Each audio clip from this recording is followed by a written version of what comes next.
Ola, boa tarde. Benvidos e benvidas á Fundación Paideia Galiza para esta terceira conferencia do ciclo Bioética nos Servizos Sociais, que é unha iniciativa do Consorcio As Mariñas da Universidade da Coruña a través do seu grupo de investigación Filosofía, Constitución e Racionalidade e da propia Fundación Paideia Galiza. Lixeiras disculpas polo retardo, pensamos que era máis acaído deixar que chegara máis xente e xa comezamos. Nesta terceira conferencia o que temos o prazer de contar con Begoña Román como conferenciante, que logo vai ser presentada por Pilar Fernández. Agradecemos as dúas que aceptaran o noso convite, no seu caso para a conferencia, para a presentación e para a moderación. E que pensamos que é un peche estupendo do ciclo. Simplemente, en relación con este ciclo, falar que eu sí quero transmitir que é unha iniciativa dentro dun plan máis amplo en colaboración co Consorcio das Mariñas, así como a conferencia mistura tamén o involucra a Fundación Paideia Galiza. O plan de colaboración co Consorcio As Mariñas ten que ver cunha iniciativa fermosísima por parte do Consorcio de promover unha cultura bioética nos servizos sociais da Bisbarra. Eso levounos ano e pico, creo, xa a poñernos en contacto para unha serie de actividades, unhas actividades que tiñan que ver con unha formación máis específica para un grupo seleccionado de profesionais que está a ter lugar ao longo deste ano académico, deste curso, pero ao mesmo tempo esa inquedanza sobre a forma de espallar a cultura bioética no consorcio tiña que ver tamén con compartilo con toda a cidadanía, e por iso quixemos completar esa formación cun ciclo de conferencias aberto a todas as persoas interesadas, quer as propias profesionais que participan na formación, outras persoas que acudiron ás dúas conferencias anteriores e acuden tamén a estas. Eu, como coordinador do grupo de investigación, nese sentido, si agradezo que fósemos nós os escollidos por parte do consorcio, e agradezo aínda máis despois destes meses, tanto polas participantes, que son unha vía inagotable de enriquecemento para nós, e tamén a Nacho como representante do consorcio por todas as facilidades e o estímulo que recibimos para facelo. Agradezo tamén a todas as persoas que participaron nas conferencias, hoxe representadas por Begoña Román e Pilar Fernández, e tamén a todos os asistentes. A verdade é que sempre temos un auditorio entusiasta que participa e que revalida a importancia do tema e tamén o acerto de organizar actividades como estas. E por iso remato agradecendo tamén a Fundación Paideia Galiza, que non esmorece nunca no apoio destas iniciativas desde hai xa máis de 2 décadas, e que foi pioneira na introdución da bioética na nosa comunidade autónoma en canto a institución, e segue a estar na vanguarda destas cuestións que pretenden mellorar é a protección dos dereitos, da autonomía e das liberdades da cidadanía. Entón, máis nada, grazas a todos por asistir, e cedo ya a palabra un momento a Nacho para que...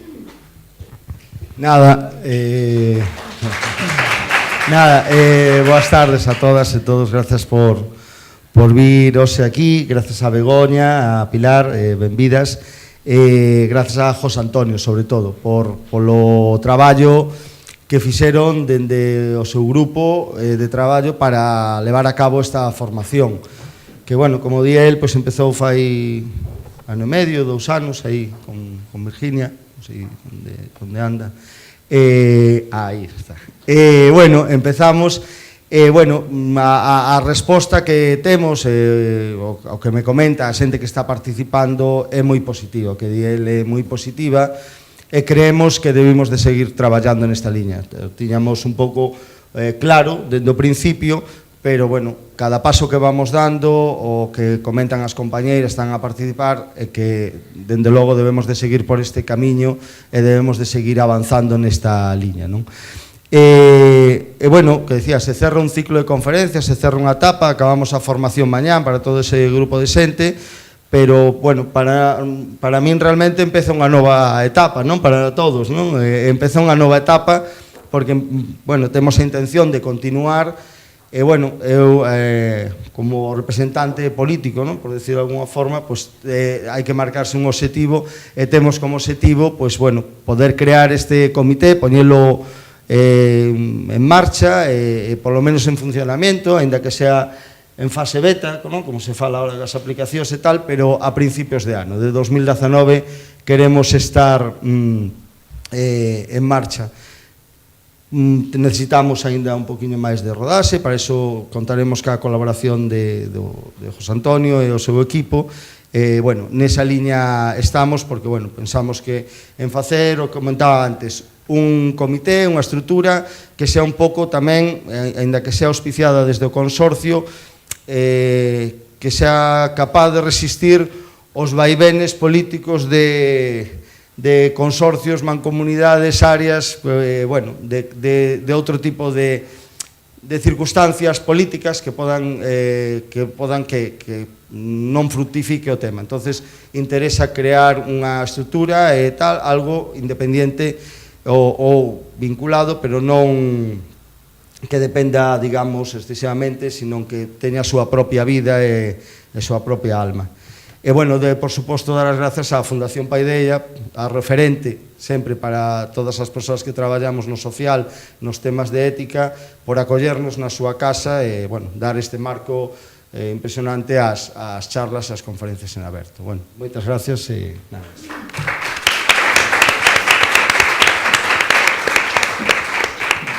Pois xa está, cedemos ya palabras protagonistas da nosa mesa e como non vai ser presentado, presentarei a Pilar. Eu agradecemoslle tanto a Fundación Paideia como o grupo e o consorcio que aceptara o noso convite para presentar a conferencia de hoxe, pechar o ciclo.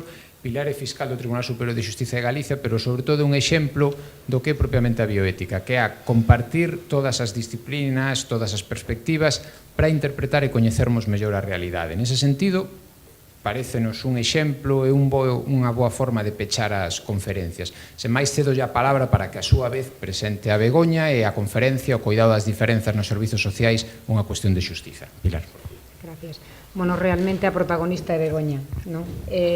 Presentar a Begoña, y para mí un honor estar aquí. Bueno, primero el agradecimiento tanto a José Antonio como a Ignacio y realmente al Consorcio das Mariñas por permitirme haber descubierto a esta mujer sabia, porque realmente es la oportunidad de descubrir y escuchar, porque estuve por ahí escuchando algún fragmento de sus intervenciones y dije, bueno, vamos, qué bien, ¿no? Entonces voy a hacer una breve reseña curricular, como siempre se hacen estas presentaciones, de Begoña, que es doctora en Filosofía por la Universidad de Barcelona y es profesora en la misma facultad, miembro de un grupo consolidado de investigación, Aporía, que es de Filosofía Contemporánea, Ética y Política, y es presidente del Comité de Ética y Servicios Sociales de Cataluña y vocal del Comité de Bioética de Cataluña. Su ámbito de especialización es la ética aplicada a entornos profesionales y organizativos, ámbito en el que imparte docencia universitaria y formación en instituciones. Bueno, cuenta con numerosas publicaciones y en concreto, bueno, destacar la ética en los servicios sociales, que precisamente es de lo que vamos a tratar aquí. Bueno, decir además que yo creo que esta ponencia que vamos a compartir con Begoña, lo que nos va a generar a todos y a todas es una serie de inquietudes y reflexiones como servidores públicos que somos, ¿no? Y, bueno, y la responsabilidad que tenemos como servidores públicos de escuchar a los que nos demandan ese servicio público, escuchar su voluntad, lo que realmente requieren o piden de nosotros, ser útiles, ¿no? Y no generar o no crear obstáculos. Todos lo sabemos porque trabajamos en un espacio muy común, qué difícil es ser útil y qué difícil es no generar obstáculos a la gente que nos está demandando su ayuda, ¿no? Yo en muchas ocasiones en mi trabajo he escuchado a compañeros, no te voy a robar más tiempo, solo esta nota, porque es importante compartirla con vosotros, compañeros y compañeras mías que decían, no, yo soy fiscal, no soy trabajador social, cuando se les plantea cualquier cuestión. Yo creo que esto es importante destacarlo aquí porque los trabajadores sociales es un trabajo que requiere una especialización y una cualificación que no, evidentemente, claro que no somos trabajadores sociales, porque no todo el mundo puede ser trabajador social. Para eso se requiere mucha especialización y mucha formación. Yo creo que Begoña, con esta ponencia que hoy nos va a transmitir, adquirimos un plus en esa formación muy necesario, tanto para vosotras y vosotros como para mí, que estoy aquí aprovechándome también de la ocasión. Los fiscales y las fiscales y los trabajadores sociales y las trabajadoras sociales compartimos espacios muy comunes, como bien sabéis. Nos enfrentamos a diversas cuestiones y yo creo que Begoña nos va a proporcionar alguna herramienta que nos sirva como horizonte. Así que muchas gracias, Begoña, y nada más.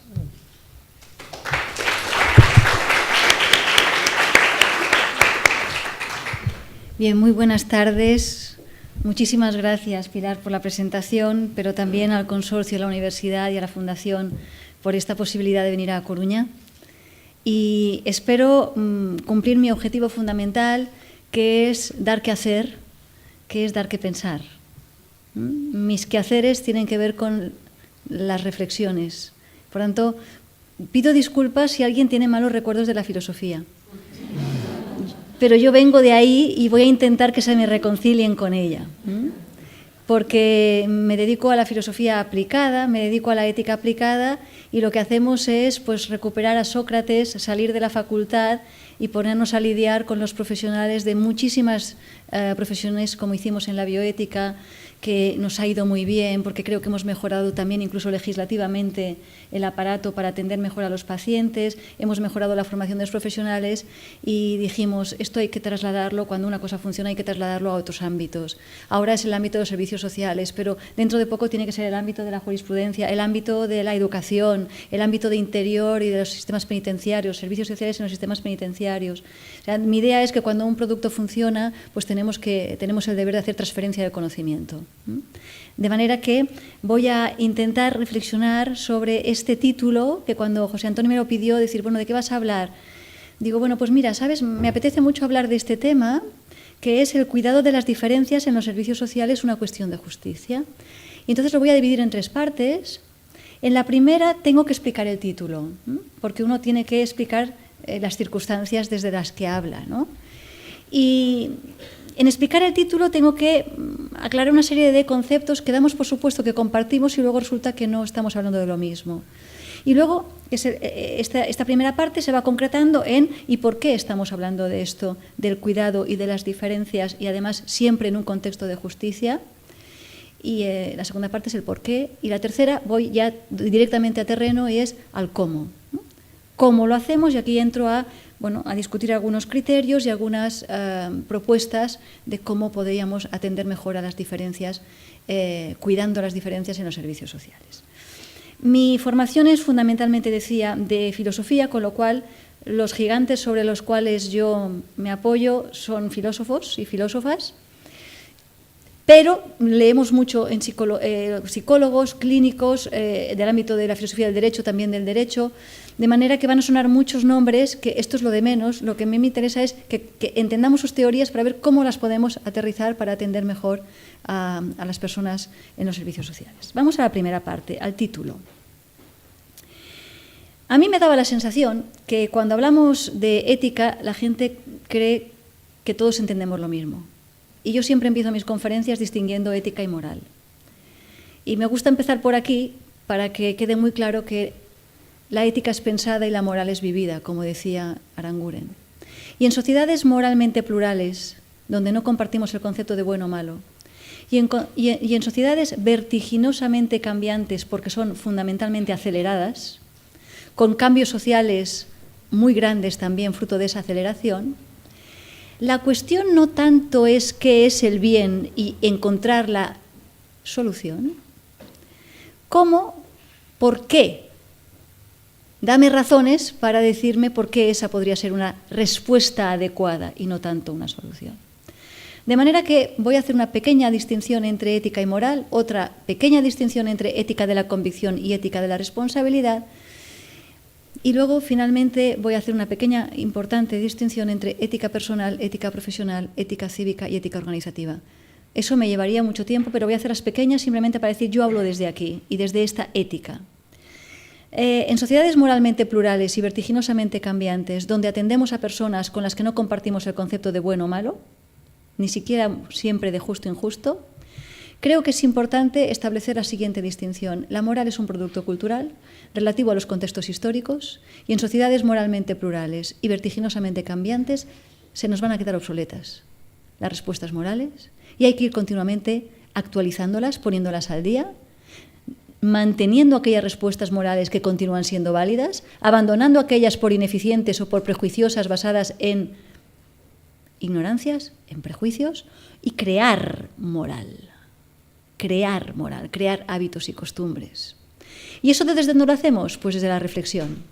De manera que, si primero citaba a Aranguren, la moral es vivida, la ética es pensada, ahora cito a la profesora Cortina, Adela Cortina, diciendo que la moral contesta la pregunta ¿qué debo hacer?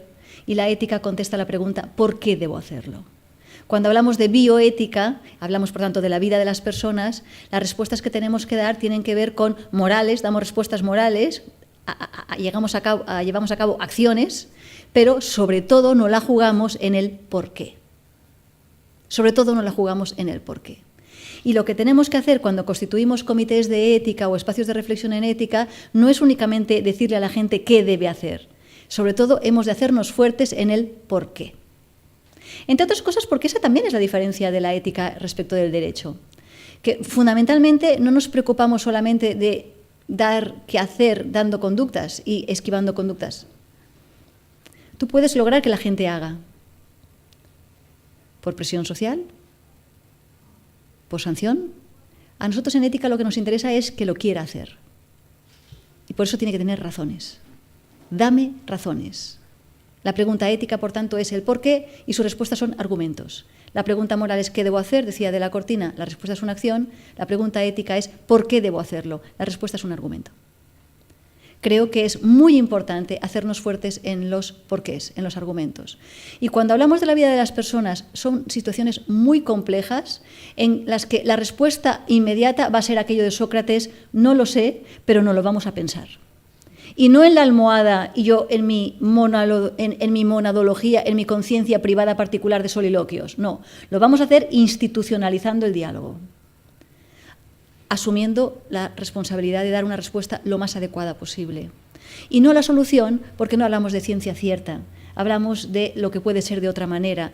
Hablamos, por tanto, del arte de la prudencia y de las situaciones de contingencia, ¿no?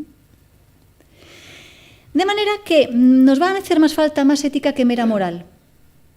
Y más ética de la responsabilidad que de la mera convicción. Segunda distinción que voy a hacer. La mayoría de las personas, cuando les preguntamos la cuestión ética de por qué, suelen dar respuestas del siguiente tipo. A veces incluso se incomodan y dicen aquello de ¿por qué te tengo que dar explicaciones? Porque estoy cuestionando su respuesta, no su persona, pero hay gente que se lo toma todo muy personal. Cuando yo te pregunto por qué, la gente se incomoda y dice ¿pero por qué te tengo que dar explicaciones? No, simplemente quiero saber por qué crees que esa es la respuesta adecuada. Quiero entender. Pero a veces la respuesta es mucho más humilde y dicen, bueno, yo actúo en coherencia con mis principios, que es una buena respuesta, actúo en coherencia con mis valores. O otra variante de la misma respuesta de ética de la convicción es, yo actúo en coherencia con mi conciencia, con la voz de mi foro interior, que es mi conciencia. Bueno, y eso está muy bien, porque de los 5 ingredientes que creo que debe tener un buen argumento ético, valores, acciones, consecuencias, en este contexto, y va dirigido a entablar un diálogo, ¿y tú cómo lo ves? Pues en una respuesta de ética de la mera convicción, necesaria pero insuficiente, cuando yo te pregunto ¿por qué haces esta acción? ¿Por qué crees que esa es la respuesta adecuada? Tú sueles decir, esta acción que yo he llevado a cabo es correcta porque está en coherencia con mis principios, con mis valores o con mi conciencia. Te olvidas que estás interviniendo en la vida de otras personas, estos los servicios sociales, que tienen otros valores, que tienen otro contexto y a la hora de evaluar, fíjense en la etimología, evaluar si esta consecuencia en este contexto para esta persona que tiene otros valores por los cuales tú actúas, si esta consecuencia es correcta o incorrecta, es buena o mala, ¿desde dónde los vamos a valorar? ¿Desde los valores de esa persona? ¿Desde los tuyos? En una ética de la mera convicción, los valores y las acciones son muy importantes, pero son insuficientes. Hay que ampliarla a una ética de la responsabilidad. ¿Y por qué se caracteriza la ética de la responsabilidad? Mucho más allá de la tradicional ética de la convicción. Y esta es una distinción que es relativamente tardía en el ámbito de la ética, porque la hace Max Weber más o menos por allá, por finales del 19, principios del 20, ¿no? Entonces, la ética, el concepto incluso de responsabilidad, jurídicamente es también relativamente nuevo y es de los finales del siglo XVIII. De manera que, cuando aplicamos el concepto de ética de la responsabilidad, estamos diciendo fundamentalmente dos cosas. Que el centro de la atención no es la conciencia. Yo tengo la conciencia tranquila, ni siquiera la autonomía del agente. Yo actúo en coherencia con mis principios y con mi deber. Sino que en la responsabilidad el centro se desplaza al vulnerable. Porque la pregunta no la hace la conciencia y yo me lo guiso y yo me lo como, perdónenme la vulgaridad, no es una cosa de mi conciencia con mi conciencia, es el otro, con otros valores, circunstancias, principal afectado por la decisión que no está tomando él, sino yo sobre su vida, quien me está haciendo la pregunta, ¿por qué crees que esta es la decisión correcta? Por tanto, primera diferencia respecto a la ética de la convicción, la ética de responsabilidad desplaza al centro al afectado. ¿No? Si quieren, a mí la palabra no me gusta mucho, pero es la que está padeciendo y, por tanto, la persona afectada, la persona víctima de unas circunstancias que reivindican la intervención. Es el otro quien te está preguntando por qué, no tu conciencia. La centralidad es el otro, se desplaza a la otredad, a la alteridad, pero es un alter, ¿no? Que tiene voz y te la pregunta. Por tanto, no es mi poder de intervenir, sino que es tu poder simplemente de preguntar ¿y por qué crees que esa es adecuada? Pero la segunda diferencia de la ética de la responsabilidad tiene que ver en que lo que importa son las consecuencias, no la buena intención. Respondo de las consecuencias de mi acto. Y esto es muy importante porque la responsabilidad fundamentalmente tiene que ver con hacerse cargo de la vulnerabilidad, de la herida, de la fragilidad. Y en coherencia y después yo rindo cuentas de mi acción. El orden de los factores altera el producto. Fíjense ustedes cuando hacemos en servicios sociales. Hacemos transparencia, hacemos memoria de rendición de cuentas. Accountability. La responsabilidad primero es hacerse cargo de la fragilidad, hacerse cargo de la vulnerabilidad. Es ella la que me demanda la atención, es con ella con la que empieza la pregunta. Y cuando hacemos memorias, lo que hacemos es, mire todo lo que yo he hecho. Vuelvo a centrarme en mi conciencia y digo, miren todas las acciones que he hecho y el dinero bien invertido que he hecho. Sí, pero cuando evaluamos esas acciones, evaluamos los programas sociales, qué consecuencias tiene en esa transformación, y nos quedamos con la conciencia tranquila de, mira todo lo que hemos hecho. Pero no se trataba de hacer, se trataba de lograr cambios en los contextos y las vidas de esas personas. Desplazamos el centro a las consecuencias, pero no meramente utilitaristas, máxima felicidad para el máximo número de personas, sino también en coherencia con los valores por los cuales nos queremos caracterizar. Conclusión, la ética de los servicios sociales es fundamentalmente reflexiva, es fundamentalmente de medir impactos de las consecuencias de mis buenas voluntades en los contextos de esas personas, desplazándome no a mi buena voluntad, sino a la voz de esas personas, cómo viven ellas las consecuencias, por tanto, empoderando a las personas para darles la voz que siempre la tuvieron. Pero además es una ética que se mueve fundamentalmente dentro de la ética cívica, donde el centro es la dignidad y la justicia. Una ética mundial donde los derechos y los deberes para cualquier persona, en cualquier lugar, en cualquier momento, deben estar garantizados. Pero luego tiene que ser realismo de los contextos llevado a cabo por una organización que tiene un presupuesto. Y por tanto, el que hace todo lo que puede no está obligado a más. Necesito también una ética de la organización. Tengo presupuestos limitados y personas con unas capacidades limitadas y con unos tiempos limitados. Gestionar el límite y no únicamente siempre cubrir los derechos. Ética de la organización. Y luego esa organización es cual orquesta sinfónica, tiene que sonar bien. Por tanto, tengo que tener magníficos instrumentistas, del violín, del piano, un buen director de orquesta, pero sin olvidar nunca que tocamos para una audiencia que es ciudadana, pero también cambia sus gustos y tiene éticas personales. Claro, todo esto me va complicando de que hablamos de ética cuando hablamos de ética en los servicios sociales. Pues hablamos de más reflexión que mera acción. Es como un poco eso de danzad, danzad malditos, ¿no? Hacemos, y lo que te dice la ética es, ¿qué tal si te paras un momentito, aunque sea las 2 horas que dura el comité de ética, y nos preguntamos ¿y por qué lo hacemos así? Y vemos qué argumentos potentes tenemos para dejarlo de hacer así. ¿Y qué argumentos potentes tenemos para decir eso que hemos hecho toda la vida es una falacia? Porque que lo hayamos hecho toda la vida, hoy, en su tiempo, tiene razón de ser, pero hoy es estigmatizante. o homogeneizante o arbitrario. Hecha esa precisión, entro ya, que me interesaba que quedaran claras que la ética de la responsabilidad es fundamentalmente hacerse cargo de el daño moral que funda. Tenemos unas personas vulnerables. Este es nuestro punto de partida. Y la herida moral, el daño moral, evidentemente que tiene una dimensión de daño físico, pero luego también tiene una dimensión de daño psicológico-social, de exclusión, de humillación, y luego también tiene una dimensión de integridad personal, integridad física, integridad psicológica en un todo, que por cierto eso significa ética. A mí me molesta un poquito, como profesora de ética, que me reduzcan la ética a una cuestión de moralina, a encontrar la respuesta, la solución a un problema. La ética tiene que ver con la forja de la identidad, eso es el ethos. Por lo tanto, para mí la ética en los servicios sociales tiene por principal objetivo que las personas a las que se le ha expropiado de su vida se le apropie. Y empieza por una voz propia. Apropiarse de su proyecto vital y que tengan un futuro, es decir, enigmático, abierto, enigmático, y no un destino fatídico, porque es hereditaria la pobreza, es hereditaria la mala suerte en la que ha nacido. Dicho eso, entro ahora más específicamente en explicar el título. ¿Por qué le puse este título de El cuidado de las diferencias en los servicios sociales y una cuestión de justicia?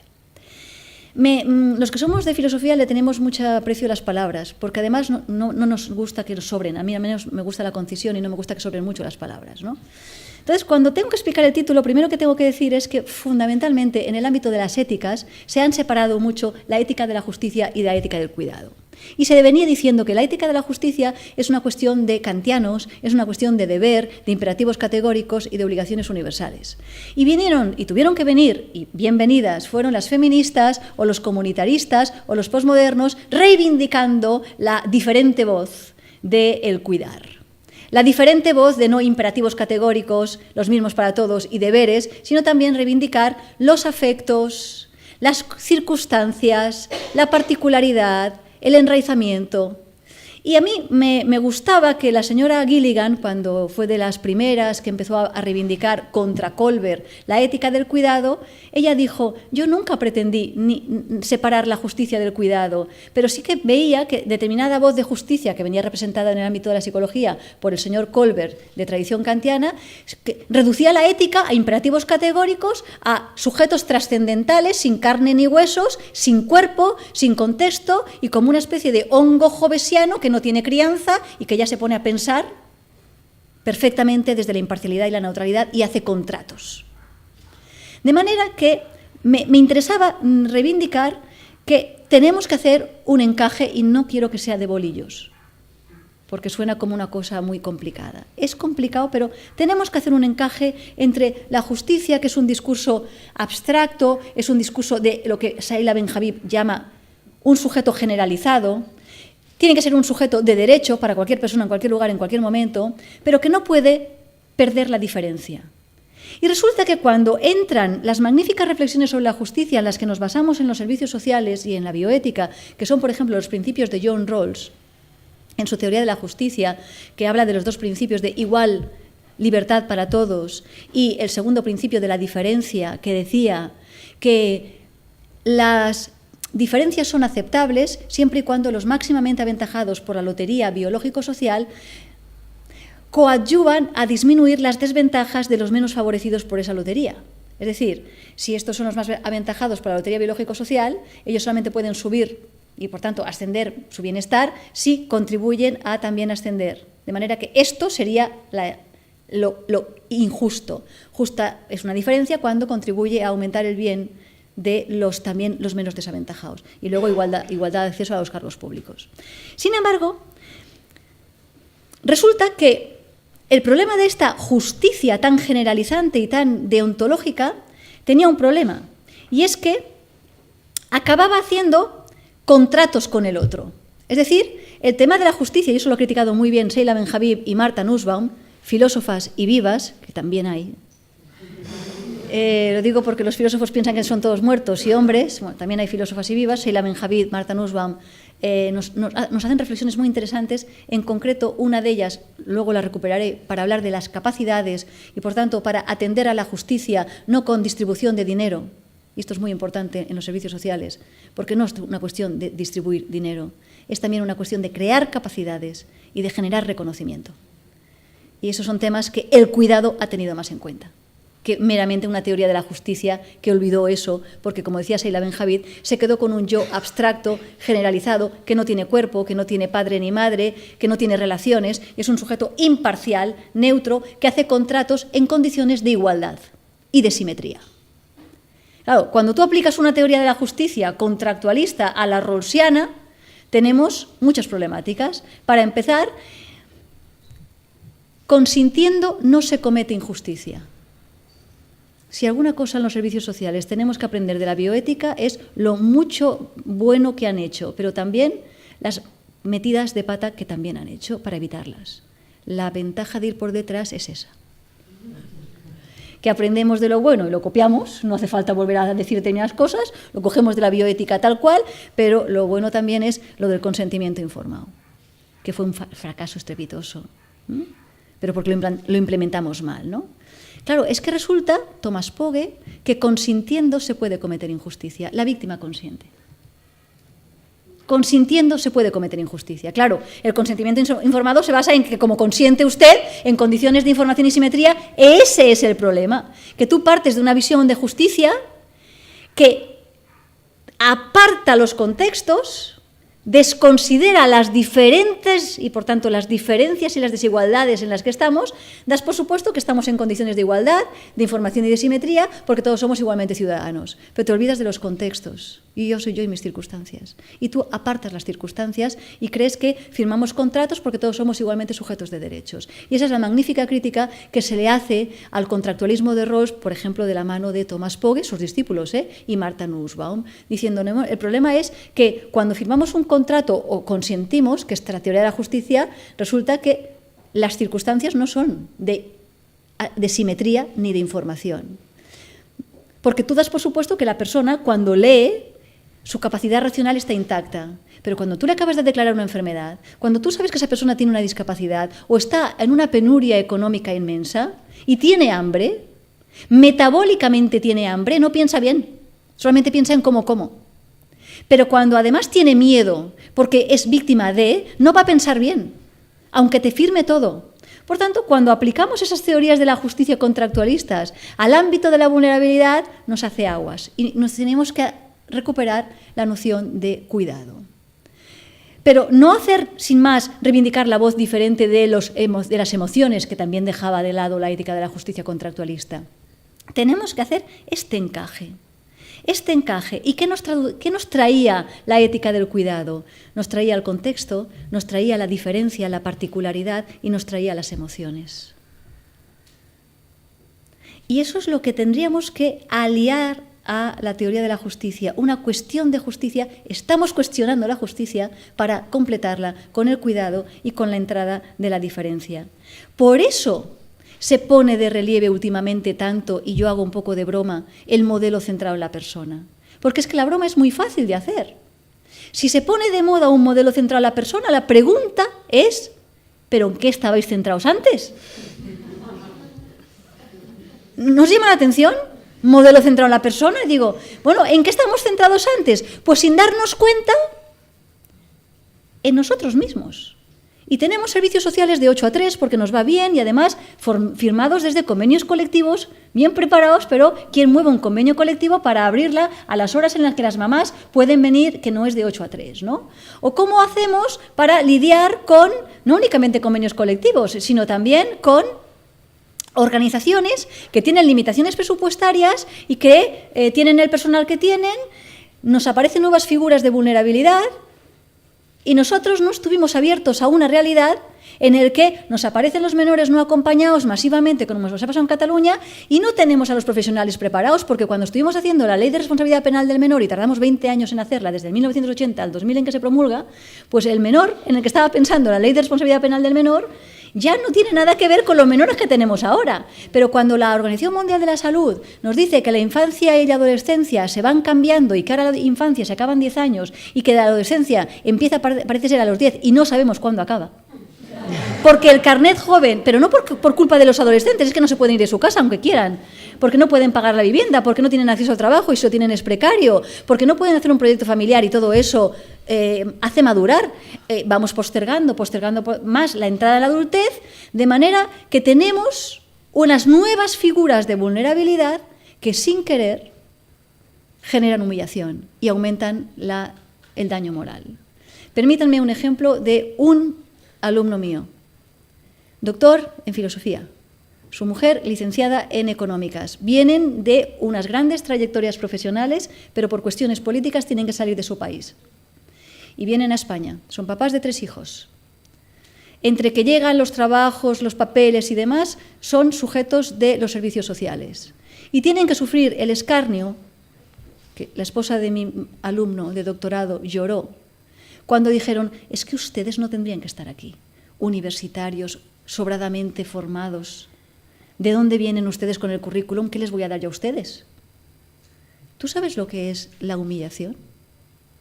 Porque seguimos con el chip de que los servicios sociales son para sujetos de derechos, son una cuestión de justicia, pero no nos dimos cuenta que hay una figura. ¿Y la gente que no querrá pasar esa humillación y por tanto no vendrá?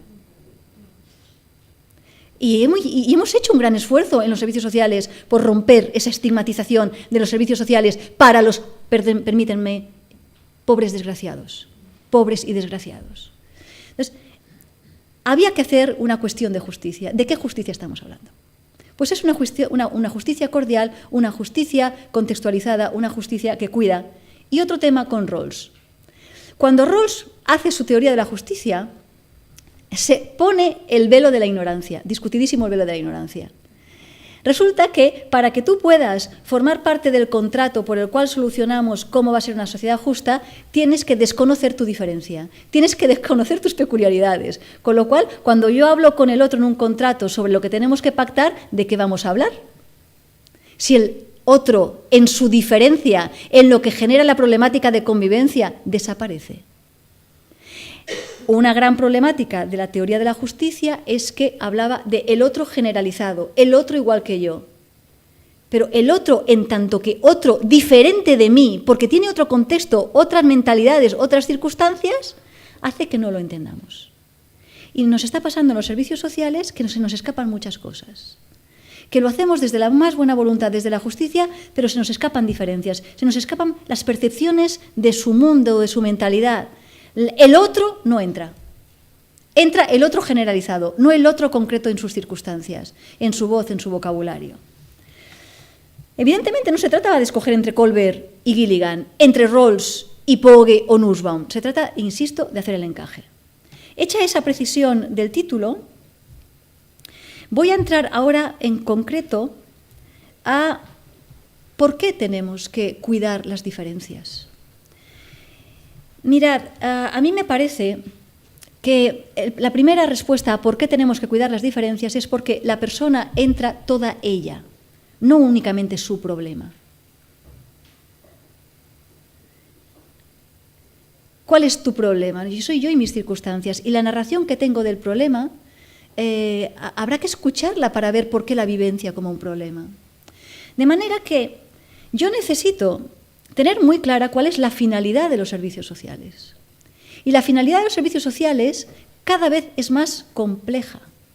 De manera que la pregunta de la intervención social y de los servicios sociales no es qué es el bien, ni siquiera cuál es la solución, sino qué nivel de riesgo estamos dispuestos a asumir. Y cambio la pregunta que os ha hecho. ¿Por qué digo qué nivel de riesgo estamos dispuestos a asumir y no cuál es la solución y qué es el bien? Pues miren, no me parece que la pregunta es ¿qué es el bien? Porque el bien se dice de muchas maneras, y esto es desde el cuarto antes de Cristo en Aristóteles, no es algo tan nuevo. Lo bueno para mí,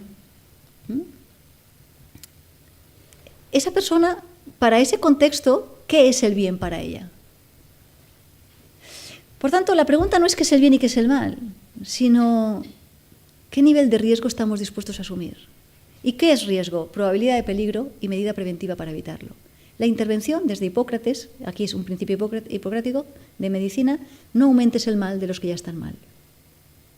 Y en nombre de la buena voluntad y las intenciones y las benevolencias se puede hacer mucho daño, de humillación muchas veces.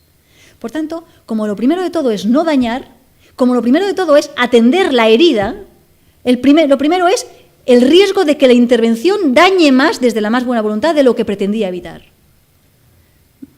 Piensen que al médico se suele ir más o menos voluntariamente. No me encuentro bien, pero quiero ir al médico.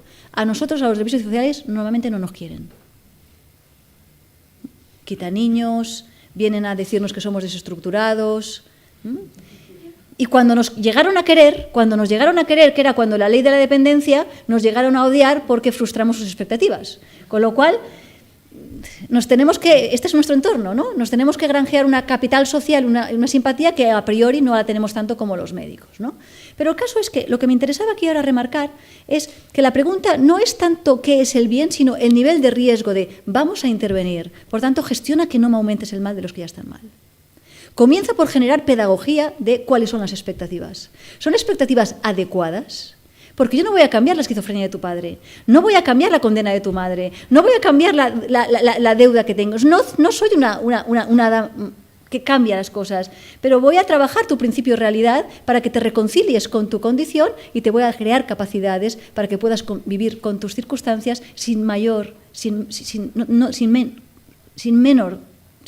con no tanto dolor, ¿no?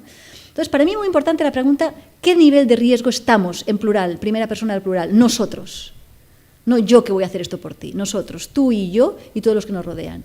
Pero además no me gusta la idea de las soluciones, porque me gusta citar a Rafael Sánchez Ferlosio en aquel magnífico texto de 1993, vendrán más años malos y nos harán más ciegos. La mayoría de las soluciones son sospechosas, porque uno las encuentra siempre que las necesita. Vivimos en circunstancias muy angustiosas, las personas a las que atendemos y los profesionales que tenemos que tomar decisiones muy difíciles. Hacer una retirada en un entorno hospitalario porque ese niño está en riesgo.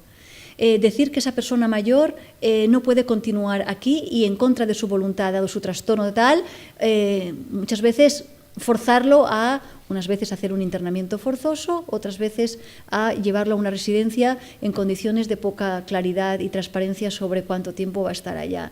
Y siempre es muy angustioso para el profesional, pero todavía también para la violencia que generas en su vida cotidiana, ¿no? Entonces, claro, que la angustia hace que tú te precipites y quieras la solución. Pero ¿cómo sabes que es la solución y no que tú la necesitabas? Además tenemos la presión de la prensa, sobre todo que no salgamos en la prensa. Lo mejor que nos puede pasar a los servicios sociales es que no salgamos en la prensa. Claro, llega un momento en que dices, ¿cuál es el riesgo que estamos gestionando con esa persona? Porque estamos gestionando mucha complejidad. De manera que cuando más adelante empieza a concretar algunos criterios que nos pueden ayudar a gestionar los riesgos, porque la complejidad es muy elevada, no tengo todo el tiempo del mundo para ver todas las componendas de las circunstancias y los contextos, para entrevistar a todas las personas afectadas. No tengo todos los recursos que me gustaría tener. Voy a llevar a cabo esta intervención y luego tengo que mirar esas consecuencias. Desde la buena voluntad tendré que medir si la consecuencia fue buena o mala, con lo cual tengo que ir rectificando continuamente si la acerté o no la acerté. Y resulta que la persona al principio me dijo que sí, pero luego cambia de opinión. Entonces, aquí lo fundamental es enseñar muy bien cuál es nuestra finalidad. Y nuestra finalidad no es dar soluciones, pero sí respuestas adecuadas. Adecuada a esa persona en sus circunstancias diferentes. ¿Y en qué consiste una respuesta adecuada? Pues para empezar, el objetivo es que la persona se apropie de su vida. Una vida que le ha sido expropiada por su gran vulnerabilidad y ya no sabe cómo gestionarla y por tanto necesita que entremos en sus vidas para acompañarle a recuperarla. ¿Y cómo lo tenemos que hacer? Y voy a hacer 2 triángulos. En el primer triángulo lo centro en la persona, en su diferencia, en su especificidad. Y el otro triángulo lo centro en los profesionales y en las organizaciones. Pero luego esos 2 triángulos se superponen. Toda intervención tiene que garantizar estabilidad. Pero no estabilidad de la problemática, sino estabilidad de serenidad, de calma, de bienestar cotidiano. No aumento el mal de los que ya están mal. Por lo tanto, que va a tener comida ese día, que va a tener un lugar donde cobijarse, que más o menos las cosas van a estar no continuamente cambiando ahora un profesional a otro. He de generar serenidad. No genera serenidad decir a un niño, a partir de ahora ya no recibirás mamporros de tus papás porque son maltratadores, haz una maleta, no sé para cuánto tiempo, no sé dónde vamos a ir todavía, porque el centro de residencial de atención educativa no sé dónde te va a tocar, te voy a cambiar el colegio. Estabilidad, serenidad, sosegar. Segunda, toda intervención va dirigida al desarrollo humano, Martha Nussbaum. Va dirigida a crear capacidades, a que aumente también su capacidad de resistencia y de resiliencia. Hacerse resistentes. Les recomiendo el buen libro del amigo Josep María Esquirol, La resistencia íntima, una filosofía de la proximidad. Es ideal para los servicios sociales. Le dije al amigo Josep María, no lo hiciste pensando en servicios sociales, pero yo te hago propaganda porque yo me lo leí en clave servicios sociales y es una filosofía de la proximidad, de la diferencia, del cuidado de la diferencia. Lo pueden encontrar en castellano, en Acantilado. Y crear capacidades. Para empezar, capacidades de resistencia.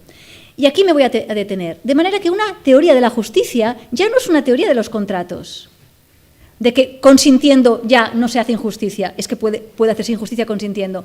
¿Qué tengo que medir? No si ha firmado o no ha firmado el consentimiento, sino si mi intervención le ha creado capacidades. Y Martha Nussbaum nos ha dado 10 listas de capacidades, les recomiendo el libro de Crear capacidades de Martha Nussbaum, donde nos dicen todas las personas, por justicia, deberían poder desarrollar 10 capacidades básicas.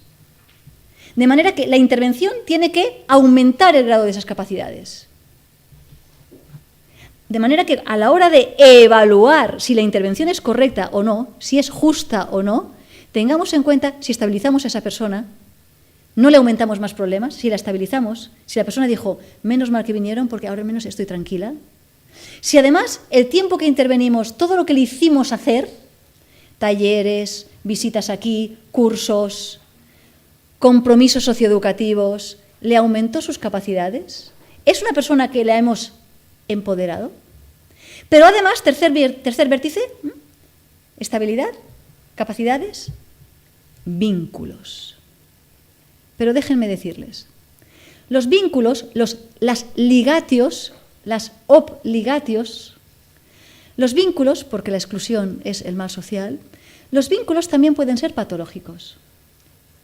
A veces preguntamos, bueno, ¿y la familia? Sí, no, familia hay, pero tiene unos vínculos muy patológicos, es un maltrato familiar también, ¿no? Aquí decimos, bueno, ¿hay familia? Sí, uff. Bueno, yo digo, familia, bien, 2 puntos aparte. En Cataluña tenemos una plaga de maltrato a personas mayores en el ámbito familiar. Y no es bueno hacer el diagnóstico y hacer sentir mal a las familias porque maltratan. Porque habría que ver cuál violencia estructural se están encontrando las familias para llegar a eso que es maltrato y no necesariamente es querido y deseado. Nos encontramos con una generación sándwich que está criando a niños, trabajando y al mismo tiempo criando Alzheimer's y demencias seniles muy desconsideradas, y eso lo estamos viendo porque cuando juntamos datos vemos que nuestras señoras de 45 y 60 años están empastilladas y su principal servidor de adictivos son los médicos de primaria, porque las volvemos literalmente locas, porque no tenemos resueltas las políticas de los cuidados. Y es cruel decir, las familias son maltratadoras. Un momento, complejidad.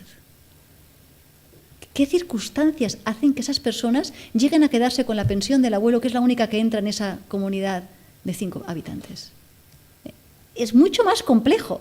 Con lo cual, cuando decimos, bueno, vamos a trabajar el tema de la violencia de las personas mayores. Un momento. Ayer salía en la prensa, 1 de cada 10 abuelos que cuidan niños son abuelos esclavos. A ver, a mí me parece que todo esto genera una violencia simbólica también. O sea, ahora encima que soy abuelo, que soy esclavo, encima me dicen que soy el desgraciado minoritario de un 1 por 9%. Estás aumentando el mal de los que ya están mal. ¿Tú crees que esto es una buena política pública? Yo no soy criticona, soy crítico racional, ¿eh? Lo hago para que pensemos si esta es la mejor manera de intervenir, porque los más vulnerables son los abuelos esclavos. Y saliendo en la prensa les has hecho un daño inmenso porque me los has estigmatizado, me los has reducido a su condición de abuelo esclavo. Por tanto, para mí es fundamental saber qué es un vínculo patológico. Y los vínculos patológicos desestabilizan, generan dependencia a los servicios sociales. ¿Cuántos vínculos patológicos de los servicios sociales hemos generado? 20 años de familia de servicios sociales. Conocemos a los abuelos, a los nietos, a los tal, y generamos dependencia. No hemos promovido capacidades. Hemos promovido capacidades para conocer el sistema y saber que pueden continuar contando con los servicios sociales, pero no le hemos apropiado de su vida. Hemos generado más dependencia que autosuficiencia y autonomía relacional. Un vínculo es patológico cuando desestabiliza y cuando desempodera. La hipoprotección es un maltrato, pero la hiperprotección, paternalismo injustificado, también. Ese vértice, serenidad, vínculos y capacidades, va dirigido a que la persona se reconcilie con su contexto porque es reconocido en su diferencia. Luego recuperaré la categoría de reconocimiento. El otro triángulo es qué profesionales necesitamos para generar esta autonomía relacional, para generar vínculos, empoderadores, creadores de capacidades y que generen estabilidad de que no estás solo, estás aquí y te vamos a acompañar porque eres uno de los nuestros y nos importa, es cosa nuestra. ¿Qué significa eso? Un triángulo del tipo de profesionales y organizaciones que necesitamos para atender así a estas diferencias, ¿no? ¿Cuáles son sus vínculos? ¿Cuáles son sus capacidades? Que son las de esta y no las de otros. Piénsense la cantidad de veces que hemos dicho todo lo que no hace una persona. No hace eso, no hace lo otro. Cada vez estamos diciendo, ¿y qué hace? Sí que hace esto, sí que hace lo otro, ¿no? Recuerdo una anécdota del libro de Las fronteras de la justicia de Martha Nussbaum, que le preguntan a un muchacho con síndrome de Down, ¿qué quieres ser cuando seas mayor? Y responde, mayor. Que no me infantilicen, que no sea solamente un niño a proteger, sino que también tenga una condición de ciudadanía, de vida independiente y que pueda ser valorado por lo que sé hacer en un trabajo adecuado a mis capacidades, pero que tengo capacidades también para hacer determinado tipo de trabajo. Claro, le dan la voz a quiero ser mayor y están diciendo, pues, sus papás ya estaban encerrándole en el núcleo de familia, todo protegido y todo resuelto. ¿Cuán poco solucionamos la vida de las personas cuando les solucionamos la vida? Porque no se trata únicamente de solucionarles la vida, sino de respuestas adecuadas para que se apropien de la vida apropiada tal y como ellos la conciban, ¿no? Pero con vínculos creadores de capacidades y de sosiego y de serenidad, porque solamente en ese entorno se puede pensar bien, porque tengo vínculos, por tanto interlocutores válidos con los que discuto sobre si mi obsesión está bien o no, es una obsesión o es un convencimiento, genera estabilidad y me genera aumento y desarrollo de mis capacidades y una vida con futuro y no una vida con destino, porque me pasaré toda mi vida institucionalizada en este centro, donde ya sé lo que será por 40 años mi vida. Pero vamos al modelo de los profesionales. El modelo de los profesionales, ese triángulo, si aquí poníamos estabilidad y autonomía relacional, aquí pongo responsabilidad. Y la responsabilidad es una relación asimétrica. Hay poder. Los profesionales tienen mucho poder. Tomamos muchísimas decisiones sobre la vida de las personas. Y tú pones una cruz, derivas, haces informes, y eso tiene un gran impacto en la vida de las personas. Eso Foucault le llamó, en un sentido más despectivo, biopoder. El poder sobre la vida de las personas. Toma conciencia de tu poder y úsalo con responsabilidad. Pasar del poder sobre al poder para es un cambio de mentalidad en los profesionales. Es una relación vertical, no es una relación simétrica. Que mi poder sobre ti se transforme en un poder para ti, porque la finalidad es que tú crezcas y por tanto esa simetría cada vez sea menor, que tú crezcas. Por tanto, mi trabajo consiste en que tú subas en tus capacidades y llegues a ser, por tanto, un interlocutor válido. Por tanto, como yo tengo que crear autonomía, tengo que hacerme cargo y cargar con la realidad, el impacto de mis decisiones en tu vida y en tu contexto. Responsabilidad. ¿Pero qué pasa? Que la responsabilidad es proporcional al poder. Y nosotros tenemos una visión despectiva del poder. Creemos que el poder corrompe inexorablemente la razón. Pero ahí tenemos un magnífico artículo del amigo Joan Canimas en el libro de Ana Quintanas sobre la bioética como biopolítica, y tiene un artículo magnífico, Canimas, que dice, bueno, es que para pasar del biopoder Foucaultiano a la biopolítica en el sentido positivo es, doy mi poder para ti y por tanto te doto de poder, te doto de capacidades para que tú tengas más autonomía. Con lo cual, responsabilidades profesionales implica, tengo un poder que voy a cederte a ti, pero no para desentenderme porque tú eres autónomo, sino porque yo te voy a empoderar y, por tanto, voy a ponerme a tu servicio. Ese poder significa superar la anorexia de poder. Yo no quiero tomar decisiones, así que genero falsas autonomías y digo que la persona ha decidido por ella misma y me lavo las manos. Tú sabes que esa autonomía es falsa. El tema de las competencias para tomar decisiones es un tema fundamental en servicios sociales. Bueno, como la persona no quiere, como la víctima de género no quiere, como los padres no quieren, pues por no discutir con los padres, por no discutir... No, es que yo tengo que ver hasta qué punto tengo que trasladar ese poder, pero responsablemente, no delegándole en condiciones de cargarle el muerto, de tener que decidir él porque yo no quiero decidir, ¿no? Por tanto, aquí se trataba de superar esta visión negativa del poder. Tengo un poder para ti. Igual que cuidar, no se trata de cuidar. Cuidar no es estar con, sino estar para. ¿No? Yo puedo estar contigo, pero no estoy por ti. Estar contigo y para ti. La finalidad, la función.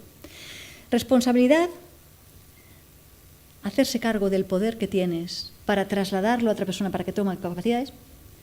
Segundo vértice de los profesionales, respeto. Pero no en el sentido tópico de la palabra. Respeto quiere decir respiquiere, mirada y escucha. Y si hay que ponerle el adjetivo atento,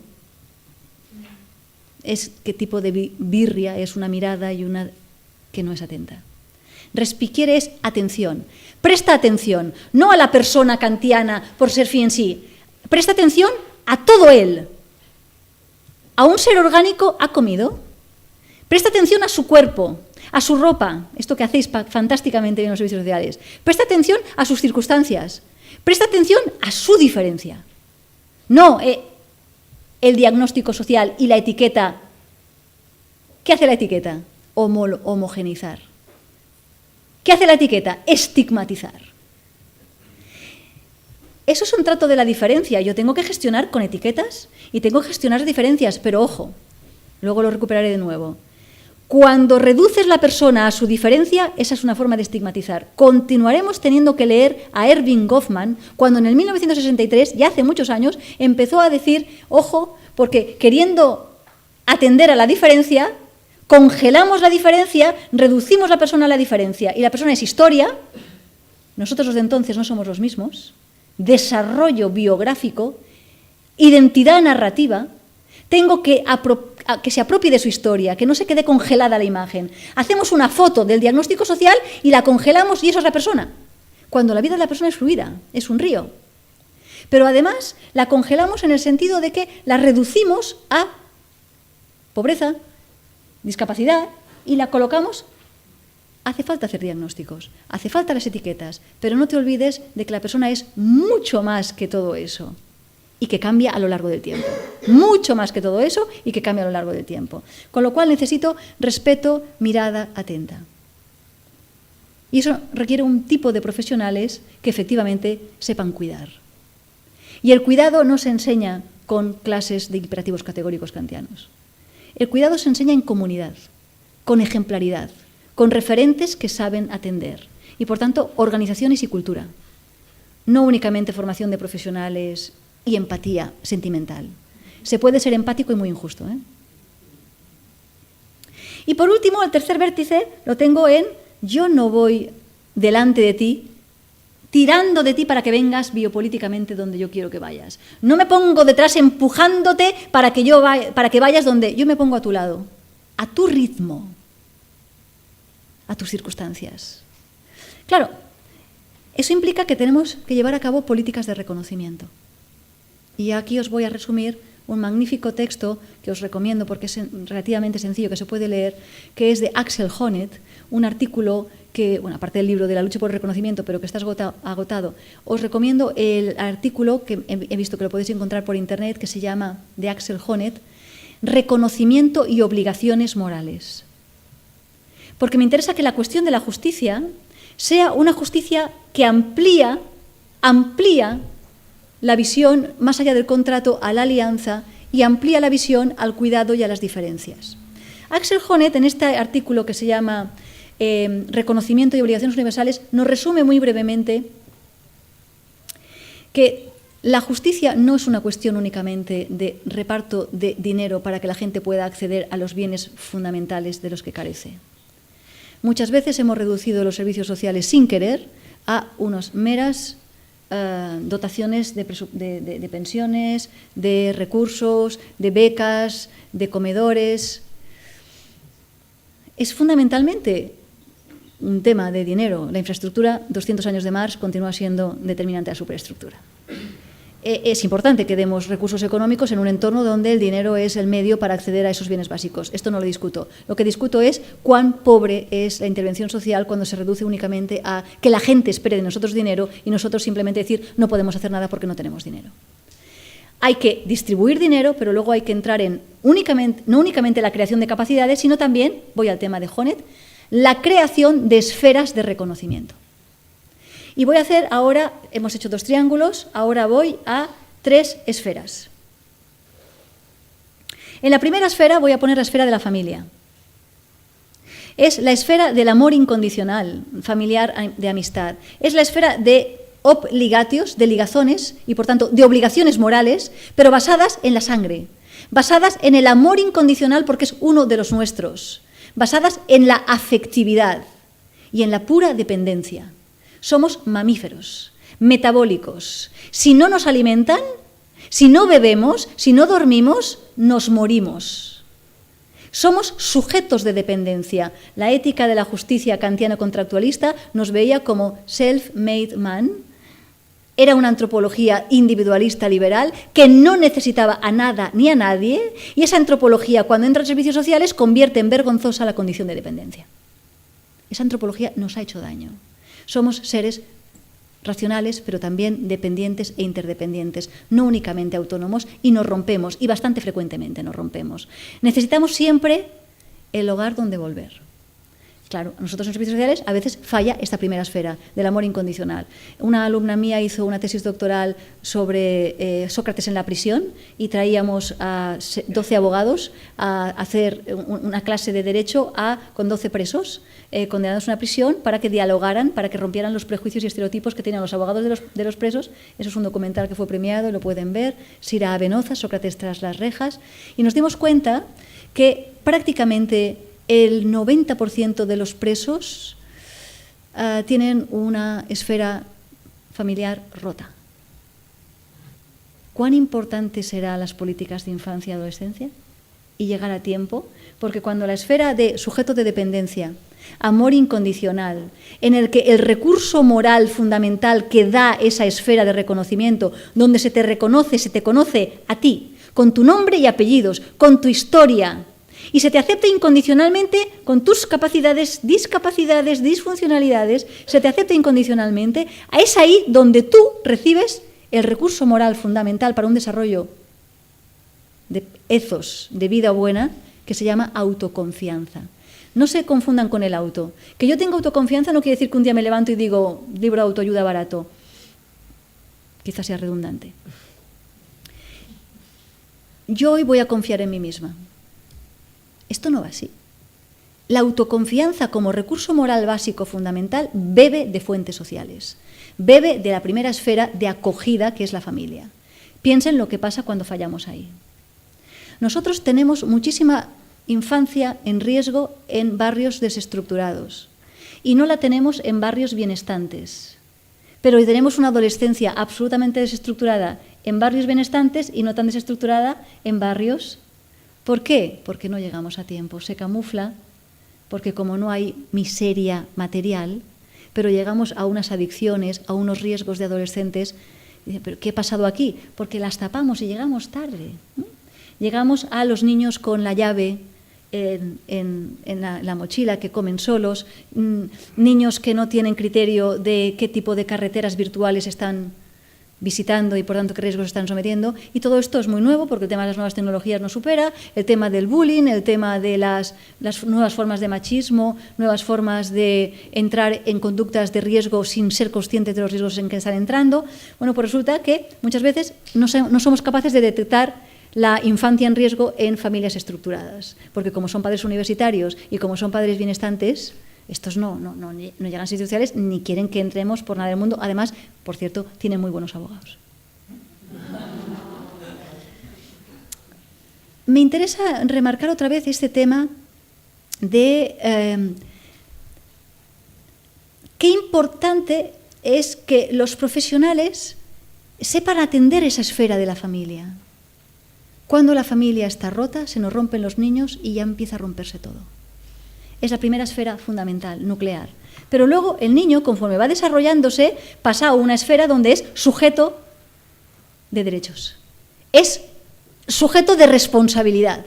Y por tanto ya no quiere ser un sujeto de necesidad, un sujeto dependiente, un sujeto de mimos, de amor incondicional de la familia. Ahora lucha para que se reconozca como un igual entre iguales y lucha para que se reconozca como responsable. Y aquí tenemos la segunda esfera de reconocimiento, que es la esfera de la ciudad, la esfera de la justicia, de la responsabilidad, y aquí se les dota a las personas de otro recurso fundamental para desarrollarse como personas y apropiarse de su vida buena, que es el autorrespeto.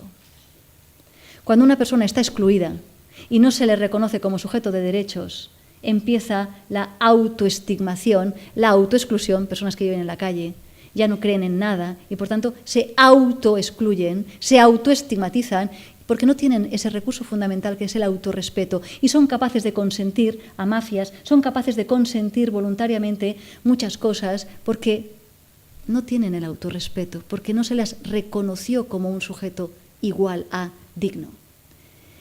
Y luego tenemos la tercera esfera. La tercera esfera que le llama Honneth, esto viene de Hegel, pero que viene de la solidaridad. En esta comunidad de pertenencia se te valora por tus especificidades, por tus capacidades, por lo que tú y solamente tú sabes hacer. Sabes pintar, sabes cantar, te mueves muy bien, sabes hacer tú, solamente tú. Por tanto, como sujeto con capacidades específicas. Bueno, pues la integridad personal necesita las tres esferas. Y la persona a la que le ha fallado una esfera generará violencia. Pero esa violencia puede ser legítima porque es una lucha por el reconocimiento, que en su día le falló.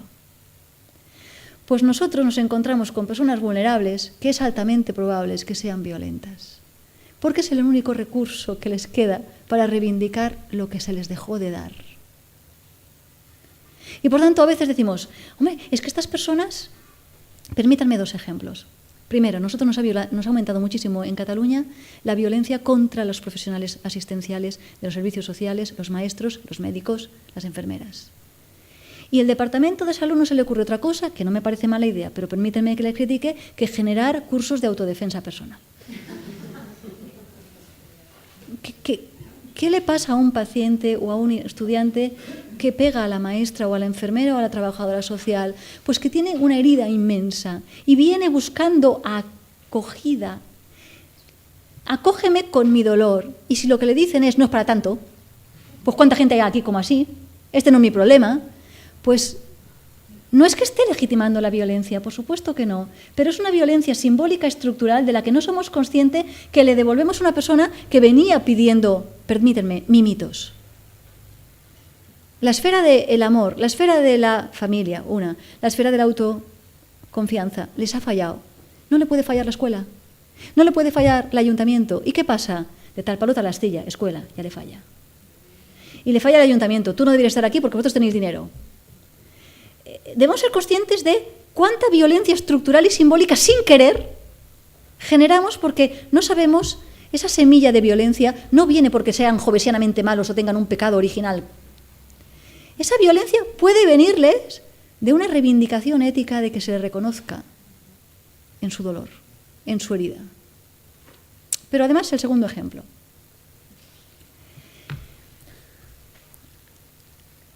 A veces estas heridas inmensas, las personas tienen que hacerse fuertes y por tanto generan un resentimiento a los servicios sociales, generan un resentimiento y nosotros hacemos cosas por ellos, pero sin ellos, como huertos urbanos.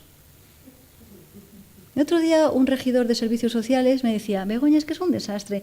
Les hemos hecho unos huertos urbanos fantásticos, preciosos, para que vengan a ocuparse, pasen sus días en contacto con la agricultura, con la naturaleza, en un ambiente, realmente los huertos son preciosos, de contextos súper dignos, y además pueden cultivar sus tomates y que tengan su sabor y tal.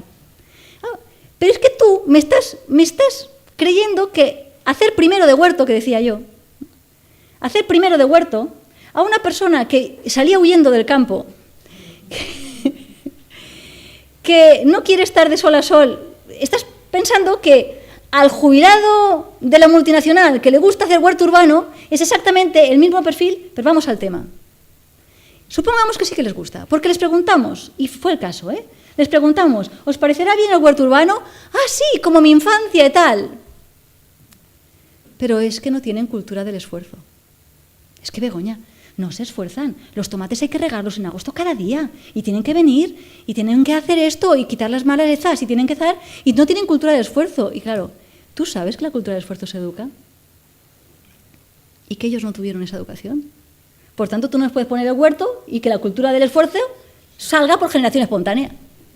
Porque también es un huerto que hay que cultivar. Y ahí es donde tú fallaste. Entonces decimos, ¿nos ha fallado la política de los huertos urbanos? ¿Es una mala idea? No. No era una mala idea, pero no tuvimos en cuenta las especificidades. Ellos crían huertos urbanos, les damos huertos urbanos, pero luego no los cuidan. Nos cuidamos de que supieran el compromiso socioeducativo, lo firman. Claro, ¿por qué? Porque si no, no me dan la prestación. ¿Entienden ahí la biopolítica en la que incurrimos? Por lo tanto, nosotros cuando tenemos que hacer políticas de servicios sociales, teniendo en cuenta la diferencia, tengo que ver cómo están de atrofiadas esas esferas de reconocimiento e intentarlas suplir. Y eso implica una administración más cortés, una administración más accesible, una administración mucho más cercana. Y eso en los servicios sociales lo cuidamos y mucho, pero luego nos fracasa el resto de administración cuando tenemos que enviarla aquí, enviarlo allá. Voy terminando. ¿Cómo hacemos eso? ¿Cómo hacemos eso? ¿Cómo generamos estas esferas de reconocimiento, estos triángulos que espero que no hayan sido de las Bermudas, sino que les haya servido para orientarse? Pues simplemente voy a dar 4 ideas. La primera es, la persona es un proyecto que se vive intersubjetivamente. Decía Sartre, le he corregido solamente un prefijo, decía Sartre, la persona es un proyecto que se vive subjetivamente, en lugar de ser un musgo, una podredumbre o una coliflor. Nosotros trabajamos con proyectos de vida y, por tanto, con historias, con narratividades. Y que nos expliquen sus historias forma parte de la terapia y escuchamos mucho. Que nos expliquen sus historias, pero muchas veces explican sus historias 400 veces y reducimos la historia al problema.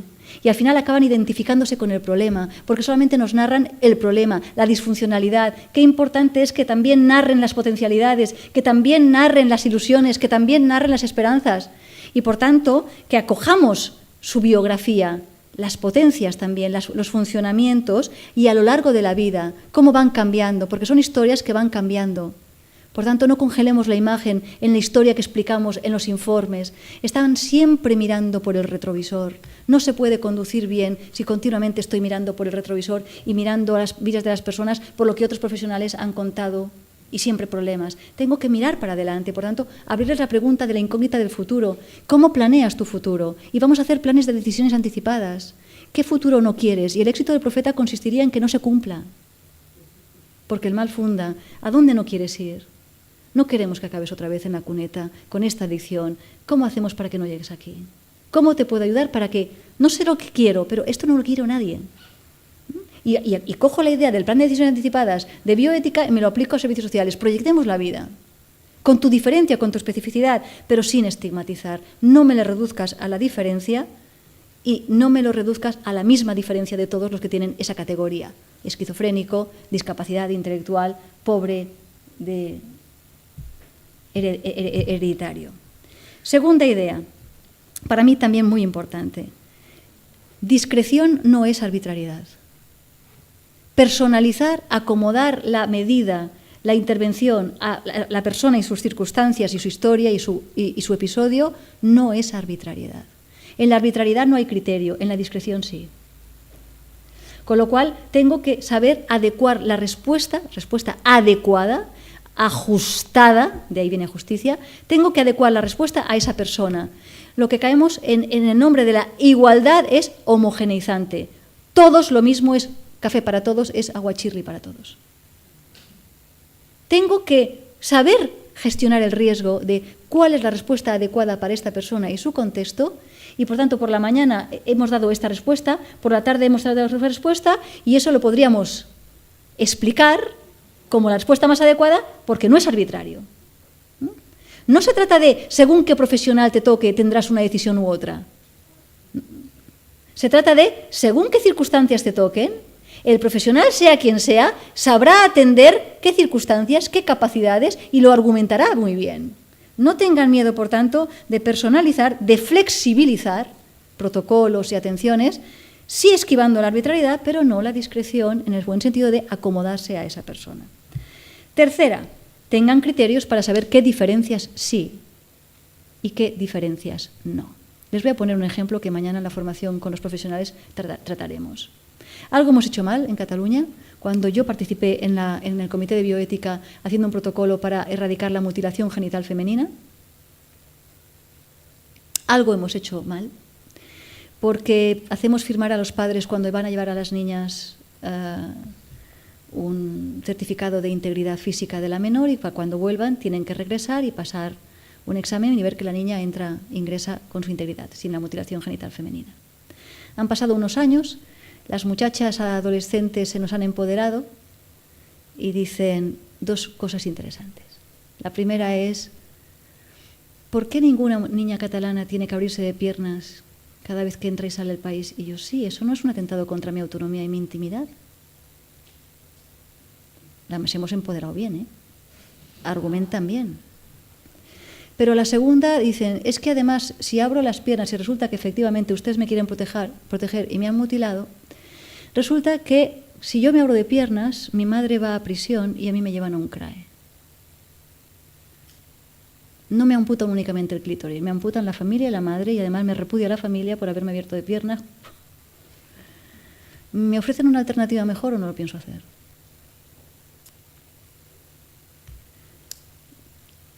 Una niña que ha sido amputada denuncia a sus padres. Sus dos niñas, hermanas menores, han sido protegidas y por tanto no van a ser amputadas. ¿Cuál era el objetivo de esta muchacha de 16 años? Que mis hermanas no sean amputadas. Fantástico, lo hemos logrado. ¿Dónde están esas dos niñas? En un CRAE, odiando a su hermana por haber hecho lo que hacía, porque de repente estábamos en casa y ahora estamos en casa de no sé quién. Esa chica de 16 años ha conseguido una compensación económica y podrá reconstruir su clítoris. Esa chica tiene la gran alegría de justicia, de que se le ha dado la razón, se le ha reconocido como que tenía derecho. Pero su bienestar cotidiano está expulsada de la familia, está más sola que la una, y a partir de los 18 años ya no tiene dinero. Y tendrá que trabajar y se ha roto su carrera profesional que ella podría haber hecho, tal. Complejidades. ¿Tengo la respuesta? ¿Tengo la solución? No. Pero tenemos que cuidar las diferencias y ver cómo intervenimos para hacerlo mejor.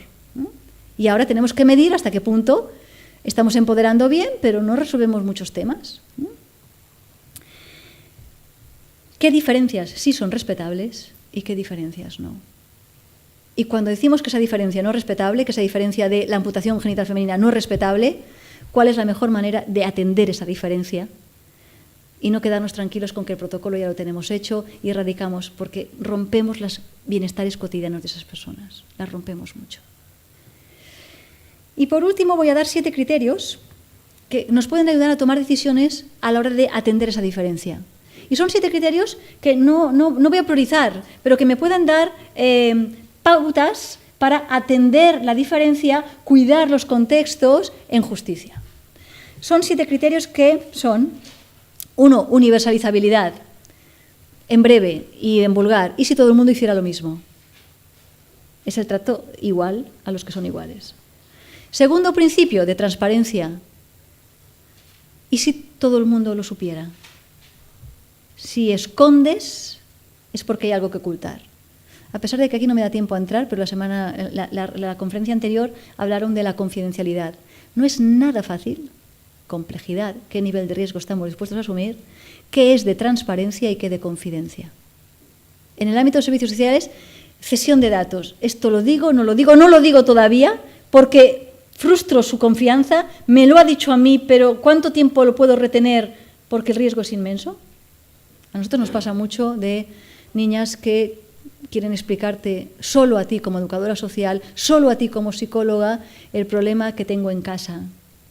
Pero yo esto ya lo he resuelto, no quiero denunciar a mis padres, ya han pasado las 48 horas para que hubiera violación, no quiero entrar en el calvario que ya sé que pasa porque sale cada vez en los medios de comunicación de tantos años en un ambiente jurídico para que al final me hagan más víctima porque no expliqué bien con detalles, etcétera, etcétera. Te dice, si esto es lo que me espera, ¿sabes? Yo terapéuticamente te lo explico a ti, pero por favor, no hagas ningún parte de lesiones. ¿Qué nivel de riesgo estamos dispuestos a asumir? Y esto solo no, que tengamos un espacio de reflexión, que tengamos un comité para que yo lo pueda compartir con mis compañeros. Digo, oye, ¿lo callo o no lo callo? ¿Lo traslado? ¿Hasta cuándo? ¿Hasta qué punto el riesgo no lo tengo que solamente yo solita dirimir, sino tener esa interlocución válida? Para eso están los espacios de reflexión y los comités de ética. Por tanto, el tema de la publicidad. ¿Y si todo el mundo lo supiera? Tercer criterio, el criterio de la reciprocidad. ¿Y si me lo hicieran a mí? A veces es muy intuitivo, ¿no? ¿Y si eso me lo hicieran a mí? El cuarto criterio es el de la vulnerabilidad. Indubio, vosotros los juristas decís pro reo. Nosotros los de ética decimos pro vulnerable. Ahora viene la pregunta. ¿Y en este contexto quién es el más vulnerable? Arguméntamelo. No es fácil decir, bueno, entre la madre y el adolescente es el vulnerable, pero el que pega mamporros es el adolescente.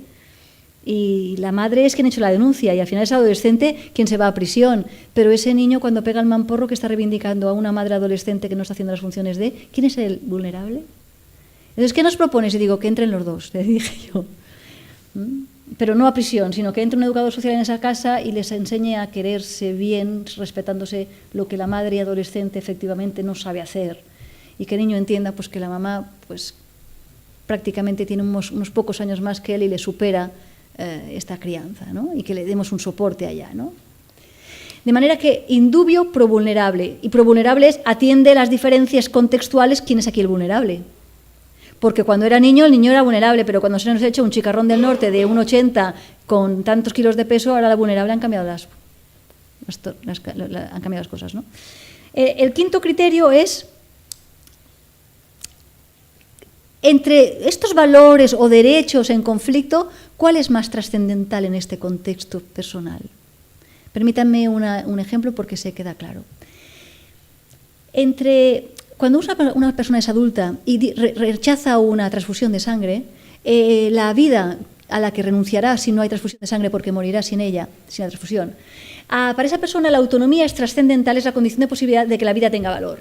En una persona adulta, la vida es subsidiaria de la autonomía, que es la que le da valor a la vida. La autonomía es trascendental, es condición de posibilidad del valor de la vida. Pero en el caso de un niño, lo trascendental es la vida, porque la vida es la condición de posibilidad para desarrollar la autonomía que no ha tenido tiempo a gestar. ¿Me he explicado el criterio de trascendentalidad? Aquí, ¿qué es trascendental? Aquí, en este contexto, en esta diferencia, en esta persona, ¿qué es trascendental? ¿Cuál es el que es condición de posibilidad del otro? Un sexto criterio es la sostenibilidad ecológica, por supuesto, pero también económica y de recursos y personas. Somos limitados. Ojo con el quijotismo en los servicios sociales. Porque Don Quijote acaba descalabrado. Principio de realidad. Sostenibilidad. El que puede no está obligado a más. Por tanto, acota los límites. Acota tu capacidad de intervención. ¿Qué puedes hacer? ¿Qué no puedes hacer? ¿Qué recursos económicos tenemos? ¿Qué personas tenemos para llevar a cabo? ¿Qué formación tenemos? Y, por tanto, ajusta a lo que es viable en la organización. No generemos expectativas infundadas. No se preocupe que le resolveremos todo. Todo es mucho, ¿eh? Y por último, como la pregunta es qué nivel de riesgo estamos dispuestos a asumir entre nosotros, las personas, un contexto, los profesionales, como nos podemos equivocar y nos vamos a equivocar, posterga la irrevocabilidad todo lo que puedas. Escoge los caminos más intermedios. Aquello que es irrevocable, que no tiene vuelta de hoja, mira de ganar tiempo, porque el tiempo prudencial es un criterio fundamental al intervenir en la vida de las personas. Acabo. Atender la diferencia es escuchar las narraciones de las personas en lo que tienen de problemático, pero también en lo que tienen de potencialidades y de posibilidades. Se trataba de dotar a las personas de recursos morales, de la autoestima, la autoconfianza y el autorrespeto. La autoestima la da la comunidad de pertenencia y el valor de la capacidad. Y los recursos morales, cuantos más generas, más tienen. Hasta ahora hemos intentado siempre invertir en recursos económicos o en recursos ecológicos. Y en los recursos económicos y los recursos ecológicos, cuantos más gastas, menos tienes. En los recursos morales, esferas de reconocimiento, acogida a la integridad de la persona, cuantos más inviertes en autoestima, en autoconfianza, en autorrespeto, más se generan. Y creo que para invertir en esos recursos hay que cambiar las culturas de las profesionales y de las organizaciones y que estén dispuestos no a hacer todo para ellos, pero sin ellos, sino estar dispuestos a ir a un ritmo más lento, que es el ritmo de las personas, más personalizada, que es adecuado a sus posibilidades, a sus capacidades, y eso implica un cambio radical en nuestra manera de hacer. Y radical quiere decir de raíces. Empecemos, por tanto, por cambiar las mentalidades, que es lo que más cuesta cambiar. Muchas gracias.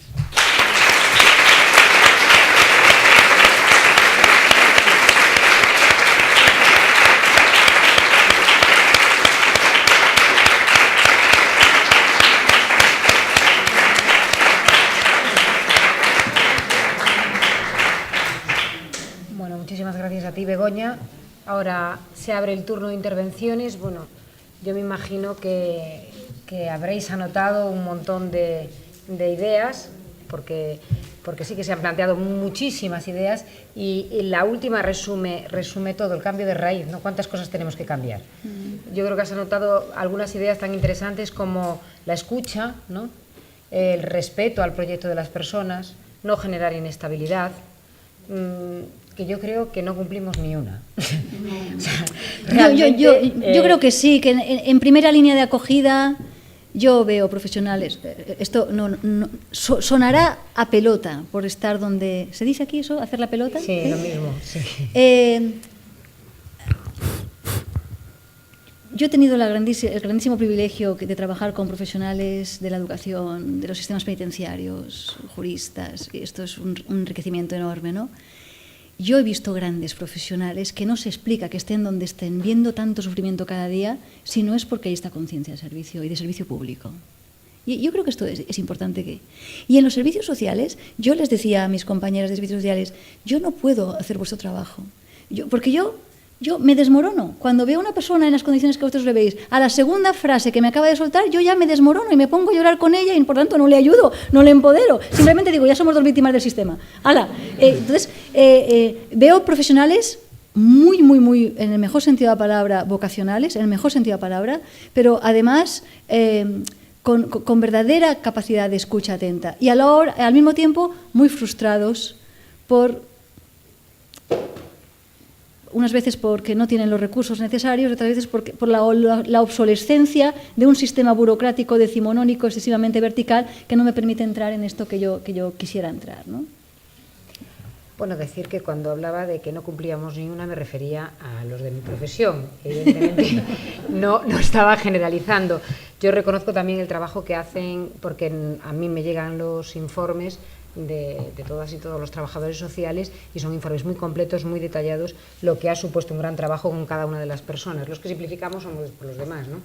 Que lo que pretendemos o lo que necesitamos realmente es ese cambio radical, ¿no? Un cambio de mentalidad, de cómo abordar a lo mejor menos cosas y con una mayor calidad.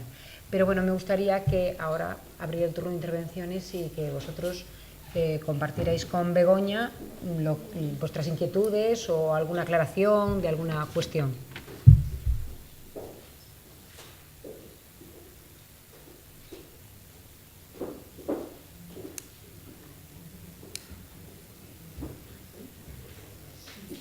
Animaros José Antonio. Muy bien, José Antonio, romper el hielo. Hago una formación más. Yo entiendo que no haya preguntas, porque es una intervención muy ordenada, muy completa. O sea, en realidad es apabullante. Sí, yo tengo muchas dudas. Espero que se reconcilien con la filosofía, pero me parece que no he ayudado porque les... Yo me reconciliado con la filosofía, yo creo que sí, que sí has ayudado. Pero tengo una curiosidad, por lo menos. Ha subrayado un asunto y es que no se trata de hacer el bien, sino de gestionar o de evitar el riesgo. Eso es, precisamente desde una perspectiva filosófica, no es una resignación peligrosa. Desde el punto de vista, has hablado del principio del deseo, del principio de realidad, has hablado del principio de realidad. Probablemente la gestión del riesgo o esa no maleficencia es mucho más asumible y sí que es un horizonte real. Pero los seres humanos, precisamente por lo que tú has dicho, nos movemos también como horizontes normativos, horizontes ideales, que quieren modificar esa realidad a través de cosas buenas. Y de hecho la no maleficencia se puede entender como un principio resignado frente al principio de beneficencia. Yo entiendo el riesgo que tú planteas, que es cuidado, que el bien no lo defino yo como profesional de los servicios sociales. Pero probablemente el objetivo sea gestionar o evitar el riesgo, puede tener un efecto contraproducente. No, querías ver si puedes desarrollar algo más por la vocación filosófica o la vocación ética de perseguir el bien. Exacto, exacto. A ver, lo hago un poco polémicamente, esa afirmación de qué nivel de riesgo estamos dispuestos a asumir, porque me interesa mucho subrayar la complejidad de los contextos, de las diferencias, y esto que nos ha funcionado muy bien aquí, pues tendemos también a ponerlo aquí, y luego resulta que aquí, en este contexto, con este grupo familiar, no nos ha funcionado. Con lo cual, primera, a mí me gusta sustituir la pregunta de qué nivel de riesgo estamos dispuestos a asumir, porque lo centro en una primera persona del plural, y por tanto ya lo centro en la inclusión. No ni siquiera en la participación, ¿no? Sino que es un tema de todos, ¿no? Segunda, porque el riesgo explicita el daño, es probabilidad de peligro. Y yo quiero que la intervención social al menos me palíe el daño, al menos me reduzca el daño. Y esto es bioética, es el principio de no maleficencia. Primero de todo, no dañar, ni me aumentes el mal de los que ya están mal. Porque en el ámbito de los servicios sociales venimos sin querer de demasiada benevolencia, demasiada beneficencia, asistencialismo que se ha superado, creo que en los años 70 se hizo un esfuerzo muy grande por superarlo, y por tanto el mal funda. De manera que no dañar es lo prioritario, gestionar que la intervención no genere otros daños, pero además porque es más fácil ponerse de acuerdo en el mal, en lo que nadie quiere para sí. Y ahora viene tu objeción. No obstante, yo nunca separaría la no maleficencia de la beneficencia, porque si interviene la otra persona y la herida moral tiene que ver con la vivencia, efectivamente es el reverso. La cruz es la no maleficencia, el daño, pero luego la cara, el presentar la cara es un horizonte de futuro, de esperanza y de bien. Y por tanto, para mí es fundamental que si yo explicito el mal, detrás hay un bien. Cuando la persona me dice, yo no quiero eso, estoy motivando el qué hacemos para que no vayas a eso, pero además me está explicitando cada vez más ese bien, ¿no?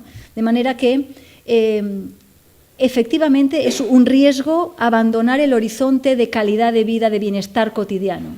Es un riesgo muy grande si nos reducimos a que no haya daños. Está presente, está presente. Y no me gustaría que se perdiera de ese horizonte, porque yo insisto mucho en que tiene que estar abierta esa incógnita de que esa persona participe en qué es el bien para ella, ¿no? No únicamente gestionar los daños. Pero la intervención suele ser hago esto y le he resuelto ese problema, pero luego le he deshecho otros problemas que no tenía, ¿no? Para gestionar para evitar ese mal, desarrollamos capacidades también, ¿no? Que le incluye a la persona en la definición de lo que no se quiere. Sí. Hay una forma también de capacitar, ¿no? Y de identificar, ¿no? Que muchas veces cuando se pregunta no saben concretar qué es, cuál es el proyecto de vida, ¿no? O de futuro, de presente, y la forma de incluirlos para evitar aquello que no estamos dispuestos a asumir como riesgo también implica formarnos y desarrollar capacidades para evitarlo, ¿no? Ahí también está el tema. Sí, sí, pero además en personas muy deterioradas no han proyectado ni un día por delante, porque su vida es pura supervivencia. Y nadie les ha preguntado, ¿y tú qué quieres?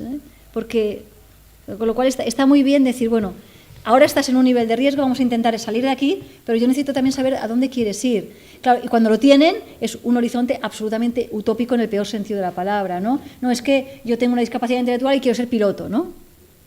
A ver, a lo mejor piloto no, pero a lo mejor sí que puedes, esto que te gusta, y le vas generando esas capacidades de, eres capaz de salir de aquí, para empezar, eres capaz de salir de aquí, del rincón del callejón sin salida, pero también podemos proyectar incógnitas para ti, ¿no? Pero no incógnitas ya, insisto, de tal palo tal astilla, que es lo que suelen ver en las miradas de los otros, ¿no?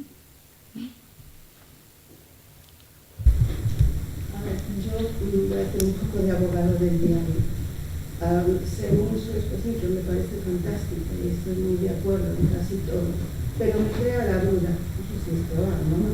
Bueno, me queda la duda, ¿dónde está el libre albedrío? Parece que es todo culpa de la sociedad. No sé si no será todo, si un 60%, si un 40%, si un 90%. ¿Qué quiere saber? ¿Y qué hacemos con esos niños? Y hablo de niños y adolescentes, ya no de adultos consagrados como adultos, que no quieren ser ayudados. Por ejemplo, escuchamos a veces en las noticias, y yo hablo con las noticias porque no tengo conocimiento absolutamente de nada, de que algunos niños se escapan de un centro de acogida porque no quieren estar allí. ¿Cómo hacemos para que una persona quiera? Es decir, a la persona que queremos hacer un muerto para que aprenda unas ciertas habilidades de agricultura y lo que sea, y si la persona no quiere, no es que no me guste el muerto, es que mira, a mí déjame en paz, yo quiero vivir a mi bola, con perdón de la expresión, es que no quiero un muerto, no quiero... ¿Cómo inculcamos en una persona el deseo de superarse, de mejorar? Es decir, yo vengo de una sociedad, de un núcleo, de un barrio que es plenamente miserable, pero yo quiero tener una familia formal, yo una familia coherente, estupenda, en fin, tener ilusión, tener expectativas, tener objetivos. Eso es muy difícil de lograr, me parece a mí. Y si no existe la propia voluntad del individuo, bueno, yo te digo, yo hablo desde mi ignorancia, pero me parece casi imposible. En el caso de estas niñas que son mutiladas, una niña que es capaz de decir a los 15 años, oye, que si yo me abro de piernas aquí, lo que usted dijo, a mí me dejaron nadada. Es decir, la capacidad de razonamiento es extraordinaria. Y digo, y hablando de la escucha, la atención, el respeto, no se le pregunta a esas niñas, ¿y entonces qué hacemos? ¿Cómo te puedo ayudar yo, como trabajadora social, educadora social, lo que sea, y la sociedad en sí misma? ¿Cómo hacemos? Porque a veces hay varios males, y entre esos males hay que escoger, a veces más que a veces, a menudo, hay que escoger el menos malo. ¿Qué hacemos? ¿Qué propones tú? Porque se ve que es una cabeza pensante, inteligente, y puede proponer. Respecto a otro tema, es que son muchísimas cosas porque son problemas sociales que nos acucian de tal manera que yo personalmente me veo desbordada, a ver, no en mi trabajo, pero como persona social. Entonces digo, a ver, por ejemplo, esta ley de la violencia de género, ¿no? Vale, uno oye un año, yo más o menos hablo por memoria, el año 1000, no sé cuál, 2000 y pico. 45 mujeres muertas en el año pasado ese año, al año siguiente 48. Bueno, estamos en julio, ya llevamos tantas mujeres muertas como el año pasado en noviembre. Pues cada vez hay más. Es lo que estábamos hablando, que hablaba usted de que a veces es peor el remedio que el enfermero. ¿Por qué estas leyes a día de hoy no se habla de mejorar? No sé, de optimizarla de alguna manera, porque se están gastando una serie de recursos económicos y de toda índole para que no se vean resultados. Yo al menos con libros este año no lo veo. Y bueno, podría hacer unas cosas, pero podría, no sé, me inventemos nada para muchísimo. Ha tocado muchos temas y cada uno de ellos merecería largas respuestas, pero al menos déjeme decir dos cuestiones. El tema del libre albedrío es un tema filosóficamente complicadísimo porque desde un punto de vista más kantiano, que mi formación viene de ahí, la libertad no es un punto de partida solamente, que lo es, tengo capacidad de elegir. La libertad es la capacidad de elegir los motivos por los cuales elijo. Es un poco más rizar el rizo, ¿no?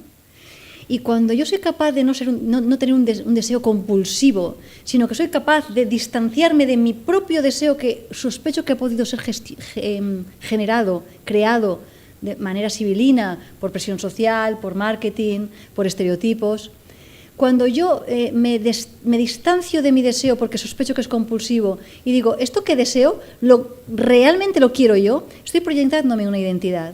Con lo cual, tiene que haber una libertad punto de partida, donde yo me pregunto qué elijo, qué escojo, pero luego el hombre elegante, decía Ortega, es el hombre que elige bien. ¿Cómo sé que esa elección es mi elección, primera? Mi elección, no la elección que me han hecho elegir. Y segunda, que es buena para mí, para el proyecto de vida que yo quiero llevar a cabo. Con lo cual, la libertad es un punto de partida, pero es también un punto continuo de conquista. Kant llegó a decir que la autonomía, la libertad, es el núcleo esencial de la moralidad. Es un deber ser libre. ¿Qué nos pasa hoy?